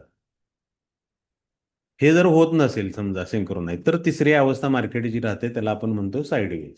थोडक्यात साईडवेज मध्ये काय होतं, बायर प्राइस वर नेतात, बुकिंगमुळे रिट्रेसमेंट येते, पुन्हा बाईंगचा ट्राय होतो, प्राइस वर जात नाही, कदाचित सेलिंगचं प्रेशर वाढतं, पुन्हा बायर येतात, पुन्हा सेलर येतात, आणि मग हे सिंक्रोनाइज होत नाही. म्हणजे हे जे बरोबर रिदम येत होता ना, तर तो न आल्यामुळं कलेक्टिव्ह, इथं ट्रेडर नाहीत असं नाही, इथंही ट्रेडर आहेत पण त्यांचा एकत्रित जुळेना झाले डिसिजन, आणि मग इथं सेलिंग प्रेशर तयार झालंय. ह्या एरियामध्ये बायर होतात, त्या त्या एरियात बाय करतात, टॉपला सेल होते. अशा प्रेशरमध्ये हे मार्केट ट्रॅप होऊन जातं. याला आपण साईड वेज म्हणतो. आणि हे जर चांगली रेंज असेल 50-100 पॉईंटची, तर जर पकडता आली तुम्हाला, इथं खरेदी विक्री करता आली, टॉपला विक्री आणि बॉटमला बाय, तर हाही प्रॉफिट देतो. ही जर रेंज आपल्या प्रॉफिट न देणाऱ्यासारखी असेल, काही वेळा दिवसात सुद्धा अशा काही मुवमेंट येतात की अर्धा एक तास मार्केट असं साईडवेज होतं, तर ते टाळलेलं बरं. आणि हे तुम्हाला सहज या स्ट्रक्चरवरून कळू शकतं. कुठल्याही टाइम फ्रेमवर तुम्ही बघितलं, ज्या टाइम फ्रेमवर काम करतात तिथं या गोष्टी कळतात. आणि मग थोडंसं आणखी व्ह्यू तुमचा वाढवला तर तुम्हाला लक्षात येईल की हे मार्केट मग एका ठरलेल्या साच्यातच चालतंय. जसं की साईडवेज झालंय, तर अचानक तुम्हाला रॅली झालेली दिसेल कुठल्याही बाजूला, वरच्या किंवा खालच्या बाजूला. पुन्हा तिथे गेल्यानंतर तुम्हाला काही काळ मार्केट असं रेंज बाउंड होताना दिसेल, कदाचित तिथनं परत मार्केट खाली आलेलं दिसेल. पुन्हा मार्केटला कुठं जायचं असेल तर ते थोडंसं असं कन्सोलिडेट होईल, पुढं कंटिन्यू जाईल. म्हणजेच हे ज्यावेळी बेस बनवतं, म्हणजे स्मार्ट मनी कन्सेप्टमध्ये हा बेस पकडला जातो. ही झाली रॅली. आणि मग ऑप्शन बायर म्हणून आपल्याला काम करायचं असेल ना, तर हे पॉइंटच तुम्हाला सापडली पाहिजे. ह्या बेसमध्ये ज्या ज्या वेळा तुम्ही अडकाल त्या त्यावेळी तुम्हाला टाइम डिके खाऊन जाईल आणि तुमचे प्रीमियम हलणार नाही. तुम्हाला एक्झॅक्ट हे पॉईंट जे आहेत ना, हे 100% प्रॉफिट देतातच देतात. आणि मग ही जी मूव आहे, ही टिपिकली कॅन्डलच्या भाषेत जी रॅली आहे, ही रॅली समजली आपण तर बेस झाला. मग पुन्हा कंटिन्युएशन असेल तर पुन्हा ताकद घेऊन येतं. थोडक्यात हे काय होत असेल, तर इथं खरेदी वाढली, एका ठिकाणी जाऊन बरेच जण एक्झिट झाले म्हणजे बुकिंग केलं, पण बऱ्याचशा बायरनी सोडली नाही. आणखी अभ्यासू किंवा आणखी चांगल्या ताकदीचे त्यांना माहिती आहे की मार्केट इथंपर्यंत जाऊ शकतं. म्हणजे हा बुलिश होल्ड होता, पुन्हा बेस तयार झाला, पार्शल बुकिंग झाला आणि पुन्हा खरेदी इथं सुरू झाली या बेस लाईनला, आणि मग मार्केट पुन्हा एक नवीन उंचीवर गेलं. वाढलेलं मार्केट कधी कधी बेस करतं आणि अचानक रिव्हर्सल होतं, म्हणजे असं पडतं. हे का, तर वाढलं, काहीतरी न्यूज होती, युद्ध थांबलं असेल आणि तिथं जाऊन कळलं की आता तसं काही नाही, पुन्हा सुरू झालंय, तर पुन्हा तुम्हाला हा पॅच झालेला दिसेल. खाली पडतानाही तसंच होतं, पडतं पुन्हा कुठंतरी थांबतं बुकिंगमुळं किंवा ती ताकद सेलरची कमी झाल्यामुळं, पुन्हा ताकद पकडली तर पुन्हा पडतं. म्हणजे जसं हा रॅली बेस रॅली झाला, तसं रॅली बेस आणि ड्रॉप होऊ शकतो, ड्रॉप बेस आणि परत ड्रॉप होऊ शकतो. तर हे काही वेळेला कंटिन्युएशन मध्ये राहतं, काही वेळेला रिव्हर्सल होतं. तर ह्या गोष्टी तुम्हाला चार्टवर पकडायच्या असतील ना, तर बघू आपण, सहज दिसतात. मग वेगवेगळ्या टाइम फ्रेमवर तुम्हाला वेगवेगळ्या टाईपनी मार्क करायला लागेल, एवढंच आहे. आता हा कालचा आजचाच जरी बघितला आपण, स्ट्रक्चर शिकायचं आहे तुम्हाला, चार्टवर बघायचं आहे का? हे बघा, एक मस्त उदाहरण तुम्हाला दाखवतो. हो सर.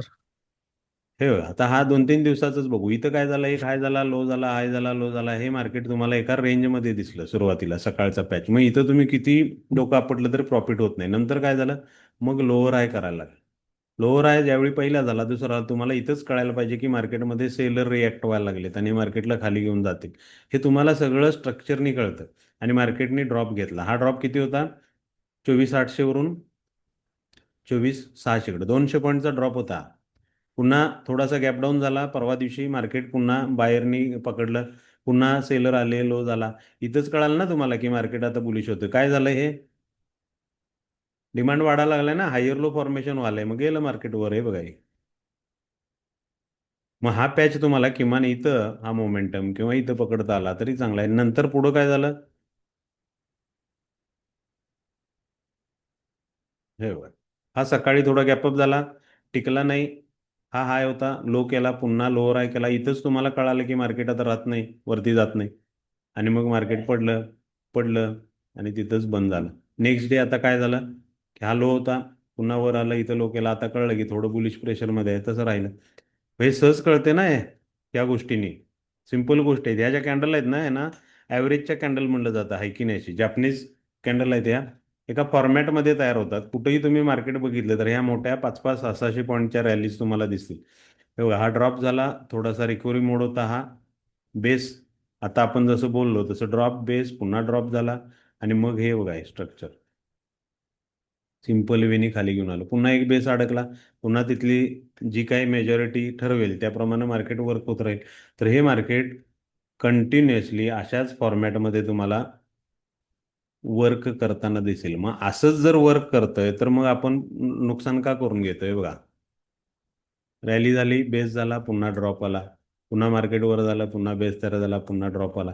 मग हे काही वेळेच्या, हे बघा इथं हा मोठा ड्रॉप होता, इथं बेस तयार झाला, पुन्हा इथं रॅली. मग ह्याच्या रेंज ज्या आहेत ना त्या पकडता आल्या पाहिजेत तुम्हाला. आणि मग ॲटोमॅटिकली तुम्हाला हे ऑप्शन्स प्रॉफिटच देतात. मग हे रिव्हर्सल समजायला पाहिजे, एक्झॅक्ट कुठं पिन पॉईंट ॲक्युरेसीने आपल्याला एंट्री करायची आहे. मग प्रीमियम कोणता घ्यायचा तो त्यानंतरचा विषय आला.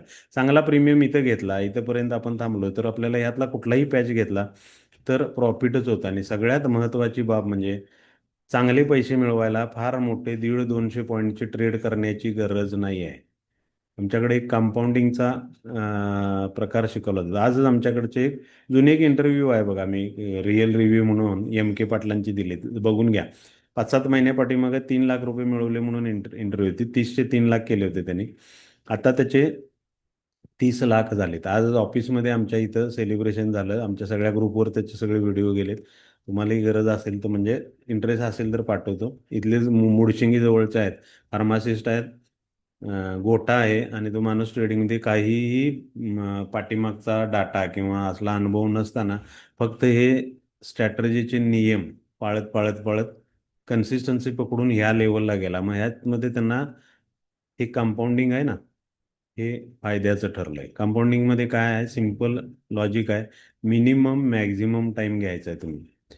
म्हणजे दिवसभरात समजा तुम्हाला 15 ते 20 पॉईंट इतके जरी घेता आले, पण ते कन्सिस्टंट घेता आले 20 दिवस, तर तुमचं इथलं मार्जिन जे काय असेल 20-25 हजार, तर ते दुप्पट होतं डायरेक्टली. आणि हे एकाच लॉटनी आणि दिवसभरात एकाच ट्रेडने. आणि तोही ट्रेड सकाळी 9:30, 9:30 ते 11:30. हे आणि प्राईम टाईम आहे आमच्याकडं. म्हणजे एवढं प्रिसाइजली ठरलेलं आहे की काय करायचं आहे, कुठं करायचं आणि किती वाजता करायचं. 11:30, 12 ते साधारण 1:30 पर्यंत आम्ही ट्रेडच नाही करत. बऱ्याचदा बघा तुम्ही, मार्केट डल असतं. म्हणजे जरी वाढलं असेल तर ते कुठेतरी थोडं थांबतं, मग पाहिजे तर क्लोजिंगला, म्हणजे युरोप ओपन झाल्यानंतर एखादी मूव देतं किंवा मग रिव्हर्सल तरी होतं. आज झालं तसं सेम. तर याच्यात तुमच्याकडं प्रॉपर प्लॅन असेल, तुम्ही तुमचं जे भांडवल आहे समजा 25-30 हजार, आम्ही 25-30 हजारच सांगतो की तुम्ही मोठं भांडवल घालूच नका. जर तुम्ही स्वतःला सिद्ध नाही करू शकत ना, तर इथं येऊन पैसे गॅम्बलिंग करून घालवण्यात काहीही पॉईंट नाही आहे. मग सिद्ध करणं म्हणजे काय? तर आपल्याला डिसिप्लिन राहता आलं पाहिजे. डिसिप्लिन कशात आहे? तर तुमची लॉट साईज कंट्रोलमध्ये पाहिजे. तुमचं सगळं सिस्टमॅटिक पाहिजे. तुम्ही कुठल्या फेजमध्ये काम करताय, कशा मेंटॅलिटीत ट्रेड करताय, कुठल्या वेळेला ट्रेड करताय आणि किती प्रॉफिटसाठी करताय आणि किती लॉससाठी करताय, हे सगळं ठरलेलं असायला पाहिजे आधीच. आणि मग तुमच्याकडे एक स्ट्रॅटर्जी असेल, जर तुम्ही स्ट्रॅटर्जीवर काम करताय आणि त्या स्ट्रॅटर्जीचा रिझल्ट तुम्हाला ऑलरेडी माहिती आहे, म्हणजे तो प्रूव्हन आहे. समजा की 10 ट्रेड मी असे केले तर माझे 8 ओके जातील, 7 जातील किंवा कदाचित 9 जातील. हे जर आधीच माहिती असेल तर आपल्याला 2 किंवा 3 लॉस घ्यायचेच आहे, तर मग लॉस घ्यायचे आहेत ते मिनिमम केले आणि प्रॉफिट घ्यायचे आहे ते मॅक्झिमम केले की तुम्हाला कन्सिस्टंट राहता येतं. 100% कुठला ट्रेड आहे, 90% कुठला ट्रेड आहे आणि 50-50 वाला कुठला आहे हेही कळायला पाहिजे तुम्हाला. सगळेच अंदाज तुमचे जर 50-50 वाले असले तर ते याला गॅमलिंग म्हणतात. हा छापाकाटासारखा विषय झाला. कॉल तर जाईल नाही, पुट तर जाईल. आपण काय करतो, कॉल साईड नाही झालं, थोडा लॉस झाला तर लगेच पुट घेऊन बघा, लगेच कॉल घेऊन बघा. सगळ्यात महत्त्वाचं फसण्याचं कारण ह्या गोष्टी आहेत, या ग्रीन आणि रेड ह्या दोन ज्या गोष्टी आहेत ना, इझी मिळालेले कॅन्डल ह्या सगळ्यात जास्त फसवतात.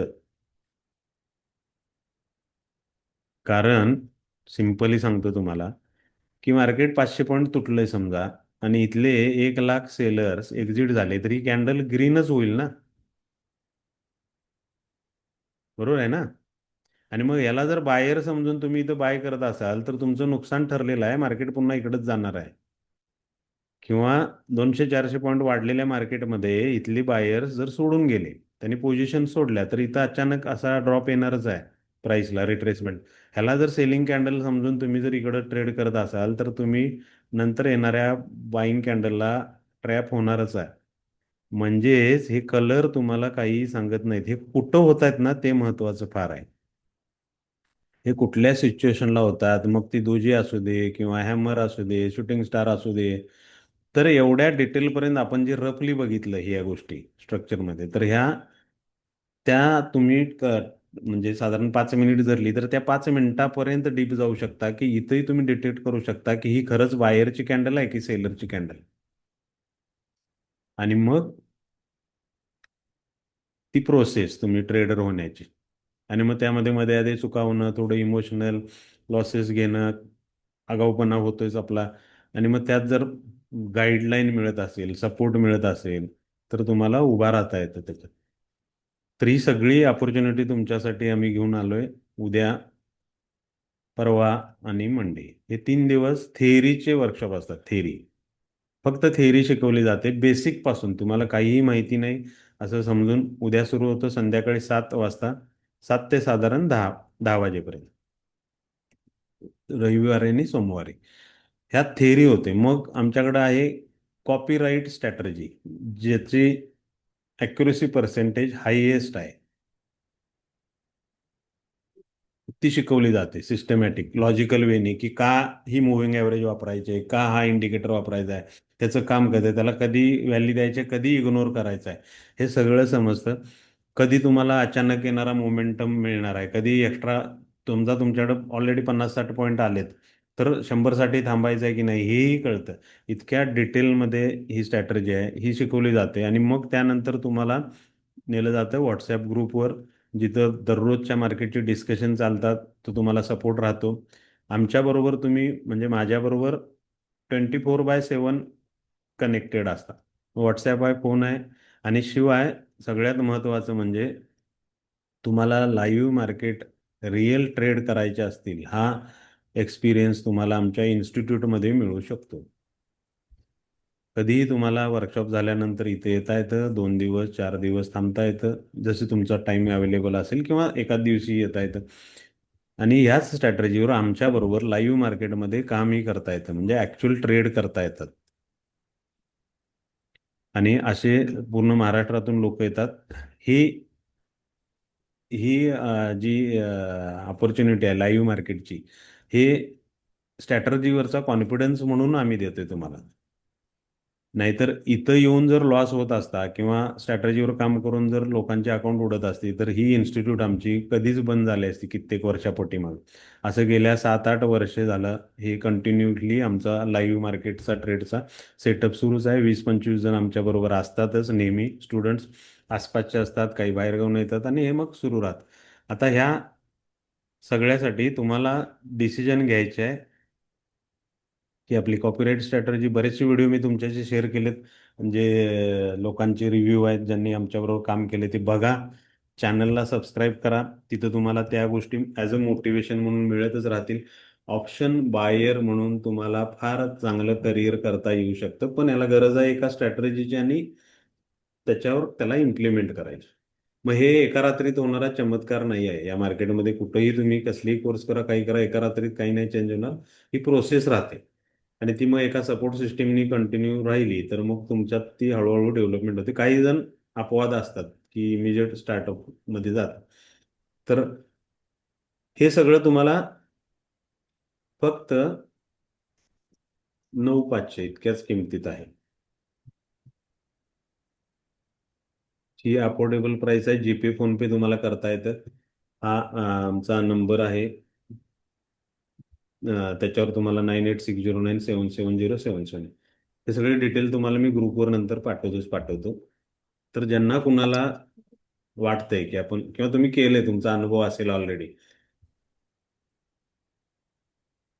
लाईव्ह मार्केटसाठी, घ्यायची गरज नाही. तुम्हाला कधीही इच्छा झाली लाईव्हमध्ये, हा लाईफ टाईम ऍक्सेस राहील तुमचा आणि तुम्ही कधीही इथं येऊ शकता इन्स्टिट्यूटमध्ये. एक दिवस 2 दिवस राहून जशी सीटची अवेलेबिलिटी असेल तसं थांबून ऍक्च्युअल ट्रेडच आमच्याबरोबर करणं गरजेचं राहतं त्यामध्ये. आणि हे देणारी फक्त एकमेव इन्स्टिट्यूट आहे ही महाराष्ट्रातली की ज्यामध्ये सांगितलं जाते की शिकल्यानंतर महिना होऊ दे, 2 महिने होऊ देत, 6 महिने होऊ देत, तुम्ही या इथं बसा आणि आमच्याबरोबरच ट्रेड करा. तर लाईव्ह मार्केटमध्ये अविनाश दुबे मी करत असेन तरच माझ्या बरोबरचे करतील ना. तेच मी सांगतोय तुम्हाला, कधीही येता येतं. तर त्या गोष्टींचा सपोर्ट पाहिजे असेल, तुम्हाला हा स्वतःला एक हा हा स्ट्रॅटर्जी पाहिजे असेल तर लाईव्ह तुम्ही बंद कर. join करू शकता उद्यापासून सुरू होणारा आपला वर्कशॉप. याचे बाकीचे डिटेल्स, पेमेंट डिटेल्स, सिलेबस मी तुम्हाला ग्रुपवर देतो. आता तुम्हाला काही बोलायचं असेल, ज्यांना कुणाला काही प्रश्न असतील डोक्यात, तर बिंदास माईक ऑन करा आणि विचारा. मोबाईलसाठी ॲप मिळेल तुम्हाला. ह्याच्याबरोबर स्ट्रॅटर्जी बरोबर तुम्हाला आमचं म्हणजे ज्याच्यावर चांगलं अनालिसिस होतं ते सॉफ्टवेअर मिळेल. ब्रोकर तुमचा चेंज करायचा नाही आहे. ब्रोकर जो आहे तिथंच काम करायचं आहे. अनालिसिससाठी एक चांगलं स्टँडर्ड प्रोफेशनल सॉफ्टवेअर तुम्हाला सजेस्ट केलं जाईल आणि जो आमचा कॉपीराईट सब्जेक्ट आहे तो त्याच्यामध्ये ॲड ऑन करून, जसं की इंडिकेटरच्या व्हॅल्यूज वगैरे सगळं सेटअप लावून तुम्हाला दिला जाईल. फक्त तुम्हाला तो शिकून घ्यायचा आहे आणि त्याप्रमाणे काम करायचं. डेमोसाठी डिरेक्ट डेमो दादा इथं कसं दाखवणार तुम्हाला? आता मार्केट सकाळी असतं, या ना मग ऑफिसला, डेमो पाहिजे असेल तर. सर हे वर्कशॉप ऑनलाईन असणार आहे का ऑफलाईन? ऑनलाईन ऑनलाईन कंपल्सरी हा वर्कशॉप ऑनलाईन राहतो. ऑफलाईनही आपल्याकडे कंडक्ट होतात. ऑफलाईनची फीज राहते 30,000 रुपये, कारण त्यामध्ये टोटल हँड हेल्डिंग असतं सुरुवातीपासून आणि अनलिमिटेड आवर्ससाठी आहे. म्हणजे तुम्ही महिना, 2 महिने, 4 महिने, 6 महिनेही थांबू शकता जोपर्यंत तुम्ही फुल ट्रेन होत नाही आणि रिझल्ट तुमच्याकडे येत नाहीत. नुसतंच शिकवणं नाही आहे, तर त्याचं रिझल्ट तुम्हाला स्वतःच्या अकाउंटवर दिसायला पाहिजे. तिथपर्यंतचं हे काम आहे. कांतीलाल क्षीरसागर, मला नंतर फोन करा, सेटअप दाखवतो मी तुम्हाला. तर ही अपॉर्च्युनिटी आहे तुमच्यासाठी ॲज अ ट्रेडर. ऑप्शन्स बद्दलचे जे काही गैरसमज असतील डोक्यात समजा, तर ते तो खरंच गैरसमज आहेत हे मी तुम्हाला ठामपणाने सांगू शकतो. कुठलाही थिटा वगैरे काही त्रास देत नाही. चुकीचा डिसिजन 100% त्रास देतात. चुकीचा हॅलो सर. 100% त्रास देतो. हा बोला. आता ह्या आपल्या वर्कशॉप मध्ये सांगितलं तुम्ही, पण याच्यात बेसिक आणि ऍडव्हान्स असे काही 2 स्टेप वगैरे आहेत का आपले? या स्ट्रॅटर्जीवर स्टेप. तुम्हाला कुठल्याही ॲडव्हान्सची गरज नाही. हा मिक्सअप ब्लेंड आहे प्राइस ऍक्शन आणि काही इंडिकेटरचा, ज्याला कन्फ्लुएन्स म्हणतो आपण, की कन्फर्मेशन घेण्यासाठी ऑप्शन्स असल्यामुळे. ऑप्शन्स थोडा त्या बाबतीत डेलिकेट आहे, कारण आपण साईड मध्ये ट्रॅप व्हायचं नाही म्हणून. तर हा दोघांचा ब्लेंड आहे, तो स्ट्रॅटर्जीमध्येच इनबिल्ट येतो. ह्याच्या पुढं जायचं असेल तर ते कळलं नाही तर पुढे जाण्यात काही पॉईंट नाही. तुम्हाला आमच्याबरोबर नेलं जातं. सर हे फक्त इंडेक्स साठी आहे का तर स्टॉक ऑप्शन साठी पण चालू शकतं? इंडेक्स ऑप्शन मध्ये हे सूप आहे सगळ्याच भाज्यांचं मिक्स, त्यामुळे तिथं तुम्हाला नेहमी चांगलं मिळणार. इंडिव्हिज्युअल ऑप्शन, एखाद्या स्टॉक ऑप्शन मध्ये गेला तर त्या त्या ऑप्शनचा व्हॉल्यूम प्रमाणे तिथं मुवमेंट होणार. मग स्क्रीनिंग आलं, हजारो कंपन्या आल्या, मग ती डोकेदुखी वाढण्यापेक्षा इंडेक्स ऑप्शन तुम्हाला कन्सिस्टन्सी देतात. काम तेच करायचं. तुम्ही करायचंच असेल, तुमच्याकडे ते नॉलेज असेल, स्क्रीन वगैरे करताय, पूर्वी काम केले तर तुम्ही तिकडेही करू शकता, सेम रिझल्ट होतात. ह्याच स्ट्रॅटेजीवर कमोडिटीत सुद्धा इव्हन काम करता येतं. काही चेंजेस नाही, ज्या गोष्टी तुम्हाला आमच्याबरोबर बोलून शिकता येतात. हॅलो. हा बोला. हा सर, मला एक विचारायचं होतं. तुम्ही आता ऑप्शन चेन दाखवला ना, हा, तर त्याच्या प्रीमियम मध्ये दोन्ही साईडला बऱ्याच वेळेस रेड कलर मध्ये प्रीमियम येतात आणि मायनस मध्ये येतं, ते पर्सेंट पण मायनस.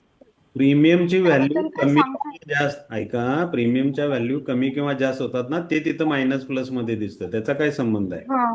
वर गेलं तर कॉल साईड पण हा, कॉल साईड पण रेड मध्ये दाखवतं आणि मायनस येतं तिथे, मग ते मग ट्रेड नसतं करायचं का? समजा मार्केट जर साईडवेज असेल तर दोन्ही प्रीमियम डिके होणार आहेत ना, कॉल पण आणि पुट. अच्छा. ते टाळता आलं पाहिजे ना आपल्याला. ओके ओके, म्हणजे ग्रीन मध्ये असेल तरच करायचं ना? ग्रीन आहे म्हणजे मार्केट कुठल्या तर बाजूला चाललंय, डिरेक्शनल आहे. दोन्हीकडे रेड आहे म्हणजे मार्केट साईडवेज आहे. आणि ओके फक्त ओके. तेवढ्यावर करू नका तिथले रंग बघून. तो सगळा नाही सेलर नाही. आहे फक्त. बायरचा आणि ओके. किंवा बाकी मी सांगितलं ना, इन्व्हेस्टर्स आले, हो ट्रेडर, सगळ्यांचा एकत्रित ज्यावेळी अभ्यास चालू होईल ना तुमचा, त्यावेळी हो सर. तुम्हाला हे ऑप्शन सापडतील परफेक्टली.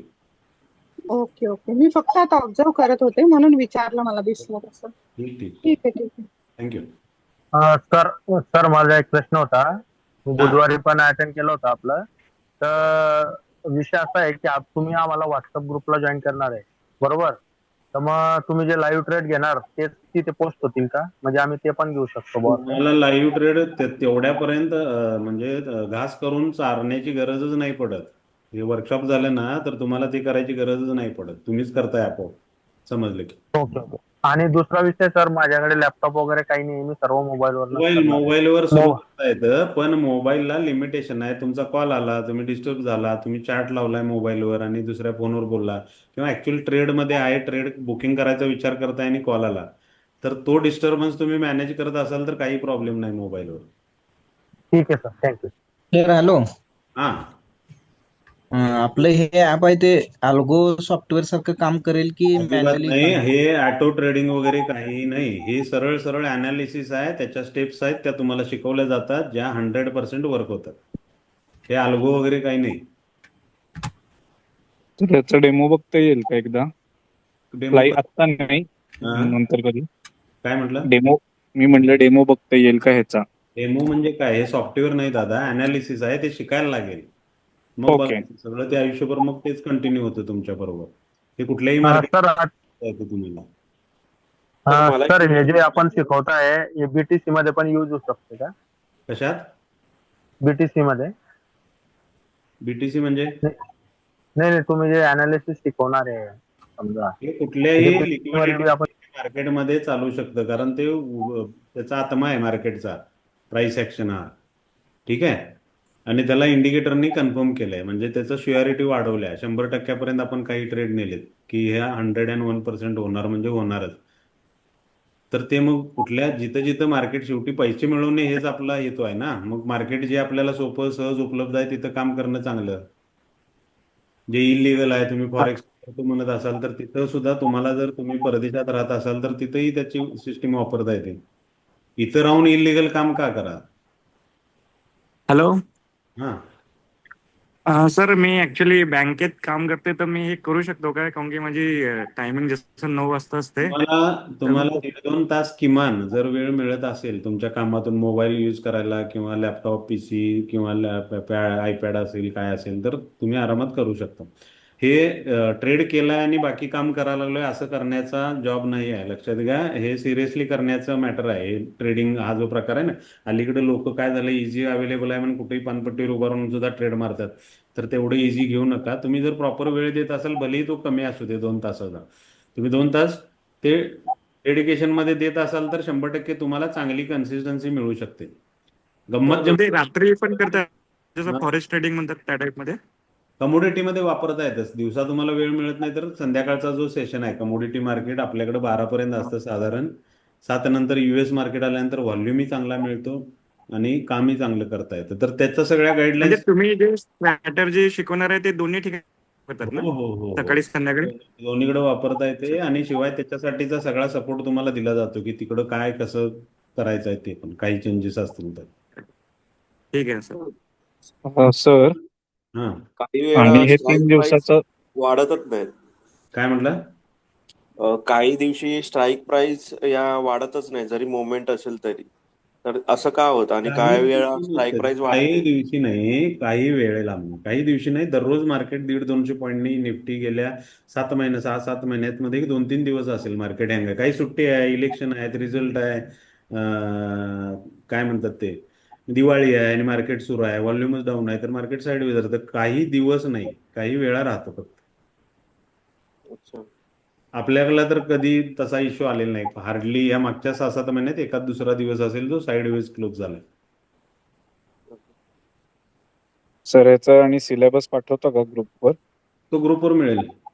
ठीक आहे. आणि हे 3 दिवस केल्यावर म्हणजे तुमचं म्हणणं आहे की we can start with the trading. Yes sir. समजलं तर बिंदास मंगळवारपासून तुम्ही ट्रेड स्टार्ट करू शकता. Okay, thank you. फोन पेला पण आज नंबर चालेल का? फोन हा, पेला फोन पे जीपेला हाच नंबर आहे. फक्त त्याचा स्क्रीनशॉट शेअर करा. स्क्रीनशॉट ग्रुपला टाकतो सर, आता पेमेंट करून देतो ठीक ठीक ठीक. काय आणि उद्या ग्रुपला संध्याकाळी 5 वाजेपर्यंत तुम्हाला वेळ आहे. शांत विचार करून डिसिजन घ्या. कसली घाई गडबड माझ्याकडून नाही आहे. उद्या 5 वाजेपर्यंत पेमेंट करताय. आज केलं तर काही प्रॉब्लेम नाही. हॅलो सर, हा आपल्या स्ट्रॅटेजीमध्ये साधारणपणे रिस्क रिवॉर्ड रेशोचा विचार केला तर स्टॉप लॉस किंवा टार्गेट किती पॉईंटचं असेल असं काय सांगता येईल का? दादा, रिस्क रिवॉर्ड हे तुम्ही आम्ही ट्रेडरनी बनवलेलं गणित आहे. मार्केट 2 पॉईंटच्या स्टॉप लॉसने सुद्धा तुला 200 पॉईंट देऊ शकतं आणि 200 पॉईंटचा स्टॉप लॉस हिट सुद्धा करू शकतं. बरोबर ना? बरोबर. तर स्ट्रॅटर्जीचा रिवॉर्ड हा विनिंग रेट 100% नेता येतो आपल्याला. On an average 90-92% winning rate तुम्हाला मिळतोच मिळतो जर फिक्स तुम्ही जसं शिकलाय समजलाय तसं काम केलं तर. 3 ते 5%च फेल्युअर आहे. आणि मग जिथं मोमेंटम पकडतो आपण तर स्टॉप लॉस लावायची गरजच नाही. मुळात आमच्याकडे स्टॉप लॉस लावायला शिकवलाच जात नाही. पण एक्झिट टाइम तुम्हाला सांगितलं जातो की हे असं नाही होत ना तर एक्झिट कंपल्सरी घ्यायचं. स्टॉप लॉस लावायची गरज राहत नाही. लक्षात आलं का सर? हो म्हणजे सर. लावू नका किंवा लावायचं नाही असं मी म्हणत नाही आहे. तर आमचं जे काम आहे ना ते मोमेंटम बेस्ड काम असल्यामुळं ज्यावेळी आपण इन होतो त्यानंतर डिरेक्टली तुम्हाला प्रॉफिट काय घ्यायचं आहे, किती घ्यायचं आहे याचाच विचार करायचा आहे. म्हणजे एंट्री अग्रेसिव्ह असेल का? एंट्री फार शांतपणानं, थंड डोक्यानं आणि खूप वेळ मिळतो आपल्याकडे. दिवसभरात 2-3 एंट्रीज जनरेट होतात चांगल्या क्वालिटी जे ट्रेड आहेत ना ते. अच्छा अच्छा, okay sir. Sir time frame तर किती मिनिटाची समजा लावायची? हॅलो. सर टाइम फ्रेम किती मिनिटाची लावायची? टाइम फ्रेम आमच्याकडे तर मी वापरतो 5 मिनिट आणि कन्फर्मेशनसाठी मोठी म्हणजे 15-30 मिनिटाची. ते सगळं तुम्हाला सेटअप मिळतो. का वापरायचे, कधी वापरायचे आणि कशी वापरायचे. तर नेक्स्ट सेशन हॅलो. पुन्हा जर करायचं असेल या सेशन मध्ये समजलं नाही तर पुन्हा सगळ्यात महत्वाचं तुम्ही बोललात की आपल्याकडे एकदा वर्कशॉप केल्यानंतर तुम्हाला समजलं नाही तर तुम्हाला रिपीट करता येतं कितीही वेळेला.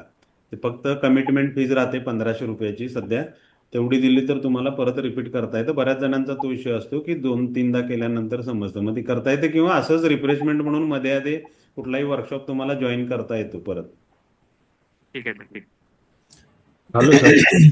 हा सर सेटअपचं इन्स्टॉलेशन हा, सर, क्लासमध्येच होईल का? नाशिकवरून बोलतो. हा ते सगळं आमच्याकडून करून मिळेल. काही प्रॉब्लेम नाही त्याच्यामध्ये. हॅलो सर, हा नाशिकवरून बोलतो सर मी काळे. मला बोला. हे विचारायचं होतं की वर्कशॉप झाल्यावर कंपल्सरी तिकडे येणं गरजेचं आहे का, म्हणजे ट्रेडिंगसाठी लाईव्ह? जावं लागत नाही सर. यवतमाळचा स्टुडंट आहे प्रवीण शतपालकर. म्हणजे इथून जवळपास 1,000-1,200 किलोमीटरचा. त्यांचे 2023 व्हिडिओ बघितले सर. बघितलेत ना इंटरव्ह्यू त्याच्या? हो हो हा, हो. तर तो आता 2,86,00,000 प्लस आहे. 20,000 सुरुवात केली. बरोबर. तर हे हे रिअल आहे. म्हणजे हे न पटण्यासारख्या गोष्टी आहेत पण हे 3 वर्षात केलेली असे माझ्याकडे शेकडो मेंबर आहेत ज्यांनी 25-30 लाख 40 लाख कमवले किंवा अजूनही सुरू असणारी. इथं यावंच लागतंय असं काही नाही. तुम्ही अपार्ट असून सुद्धा लागणारी सगळी सपोर्ट सिस्टीम आमच्याकडून रन, म्हणजे आमचा स्टाफ आहे, मी कनेक्टेड राहतो. ग्रुप त्यासाठीच आहेत ते कम्युनिटीची केलेले की तुम्हाला एकमेकाला मदत व्हावी म्हणून. Okay okay. मला वाटलं सर की म्हणजे यावंच लागतं का आपलं तिथं, नाही म्हणजे नाही, त्याशिवाय काही गरज समजत नाही, काही गरज नाही. कधी तुम्हाला वाटलं चाललंय व्यवस्थित भेटून या तर नक्की येऊ शकता, नाही. किंवा बिलकुल काही बिलकुल सुट्टीत असल्या तर आम्ही सांगतो की मग वेळ काढा आणि या 2 दिवस इथंच शेवटी. बिलकुल बिलकुल sir. Hello sir. Thank you sir. Okay. Hello हा बोला. सर, ट्रेडिंग साठी काय काय लागतं आपल्याकडे? काही नाही, तुम्हाला इच्छा पाहिजे एक सगळ्यात चांगली, शिस्तबद्ध राहायची माणसं, मनाची तयारी पाहिजे, आणि वही पेन घेऊन एक फोन लागेल, एक इंटरनेट लागेल, आणि आम्हाला कनेक्ट व्हायचं, बाकी काही नाही लागत. म्हणजे काय करायचं आहे ते सगळं आमच्याकडे तुम्हाला शिकवलं जाईल, आणि थोडं भांडवल मोबाईल मोबाईलवर चालू शकतं सर सुरुवातीला. फक्त कम्फर्टेबल राहत नाही आपण, कॉल आले काय आले तुमच्याकडे कंटिन्युअस जर रॅन्डम कॉल येत असेल तर तुम्ही डिस्टर्ब होणार आहे. मोबाईलवर सुरुवात करता येते. 2 मोबाईल असेल तर फार चांगलं, मग एकावर तुम्ही चार्ट बघून एकावर ट्रेड करू शकतात. पण हळूहळू तुम्हाला त्याच्यात जर राहायचंच आहे तर त्याला लागणारे गरजेचे टूल आहेत ना, स्क्रीन. मग लॅपटॉप असेल बऱ्यापैकी तुमच्या समोर दिसतंय तर काम करणं सोपं होतं, एवढंच आहे. मोबाईलवर सुरुवात करता येते अगदी 100%. त्याच्यासाठीचं सुद्धा सॉफ्टवेअर आमच्याकडूनच मिळेल तुम्हाला. कारण का आम्हाला ते जमतच नाही बिझनेस. बेसिक थोडं आता मेसेज बघू. बेसिक गोष्टी काय पाहिजेत आपला क्लास करायच्या आधी, म्हणजे होमवर्क म्हणून काहीही करू नका, काहीही करू नका. सगळं तुम्हाला स्टेप बाय स्टेप लॉजिकली समजवून दिलं जाईल, काही गरज नाही. हॅलो. स्टॉक मध्ये स्विंग ट्रेड करता येतं. स्टॉक मध्ये स्विंग जर करणारच असाल, तुमच्याकडे वेळ नाही किंवा फास्ट रिॲक्ट होता येत नाही, तर माझ्याकडून त्याची स्ट्रॅटर्जी फ्री ऑफ चार्ज मिळेल तुम्हाला, आणि त्याचे रिझल्ट फार चांगले आहेत. काम कसं करायचं तो थोडा वेगळा विषय आहे, त्यामुळं ते तुमच्या ज्यांना इंटरेस्ट आहे त्याच्याशी ते बोललं जातं. नेक्स्ट फ्री सेशन असेल नेक्स्ट फ्रायडे किंवा त्यानंतरचा 15 दिवसांनी. तर ग्रुपवर राहा, तुम्हाला बऱ्याचशा गोष्टी आमच्याकडून रिव्ह्यूज स्टुडंटचे त्यांच्या स्टोरीज पाठवल्या जातात. आणि कुठल्याही सेक्टरमध्ये काम करा, कसंही करा, पण लॉजिकल समजून घेऊन मग त्याच्यात काम करा. कारण ट्रेडिंग आणि जुगार हे फार जवळ आहेत, आणि फार लोकांनी त्याचा त्रास करून घेतलेला आहे लाईफ टाईम.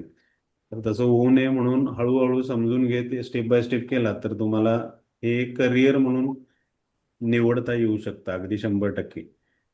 आणि माझ्याकडे शेकडो विद्यार्थी आहेत तसे, चांगल्या जॉबमधले आहेत किंवा जॉब करून करणारी आहेत.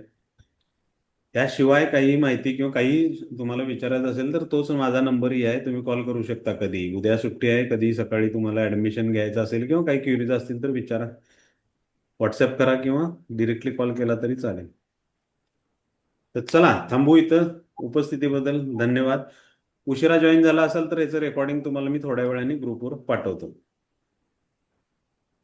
ओंकार मला कॉल करा याशिवाय काही गोष्टी असतील तर. थँक्यू. Good night.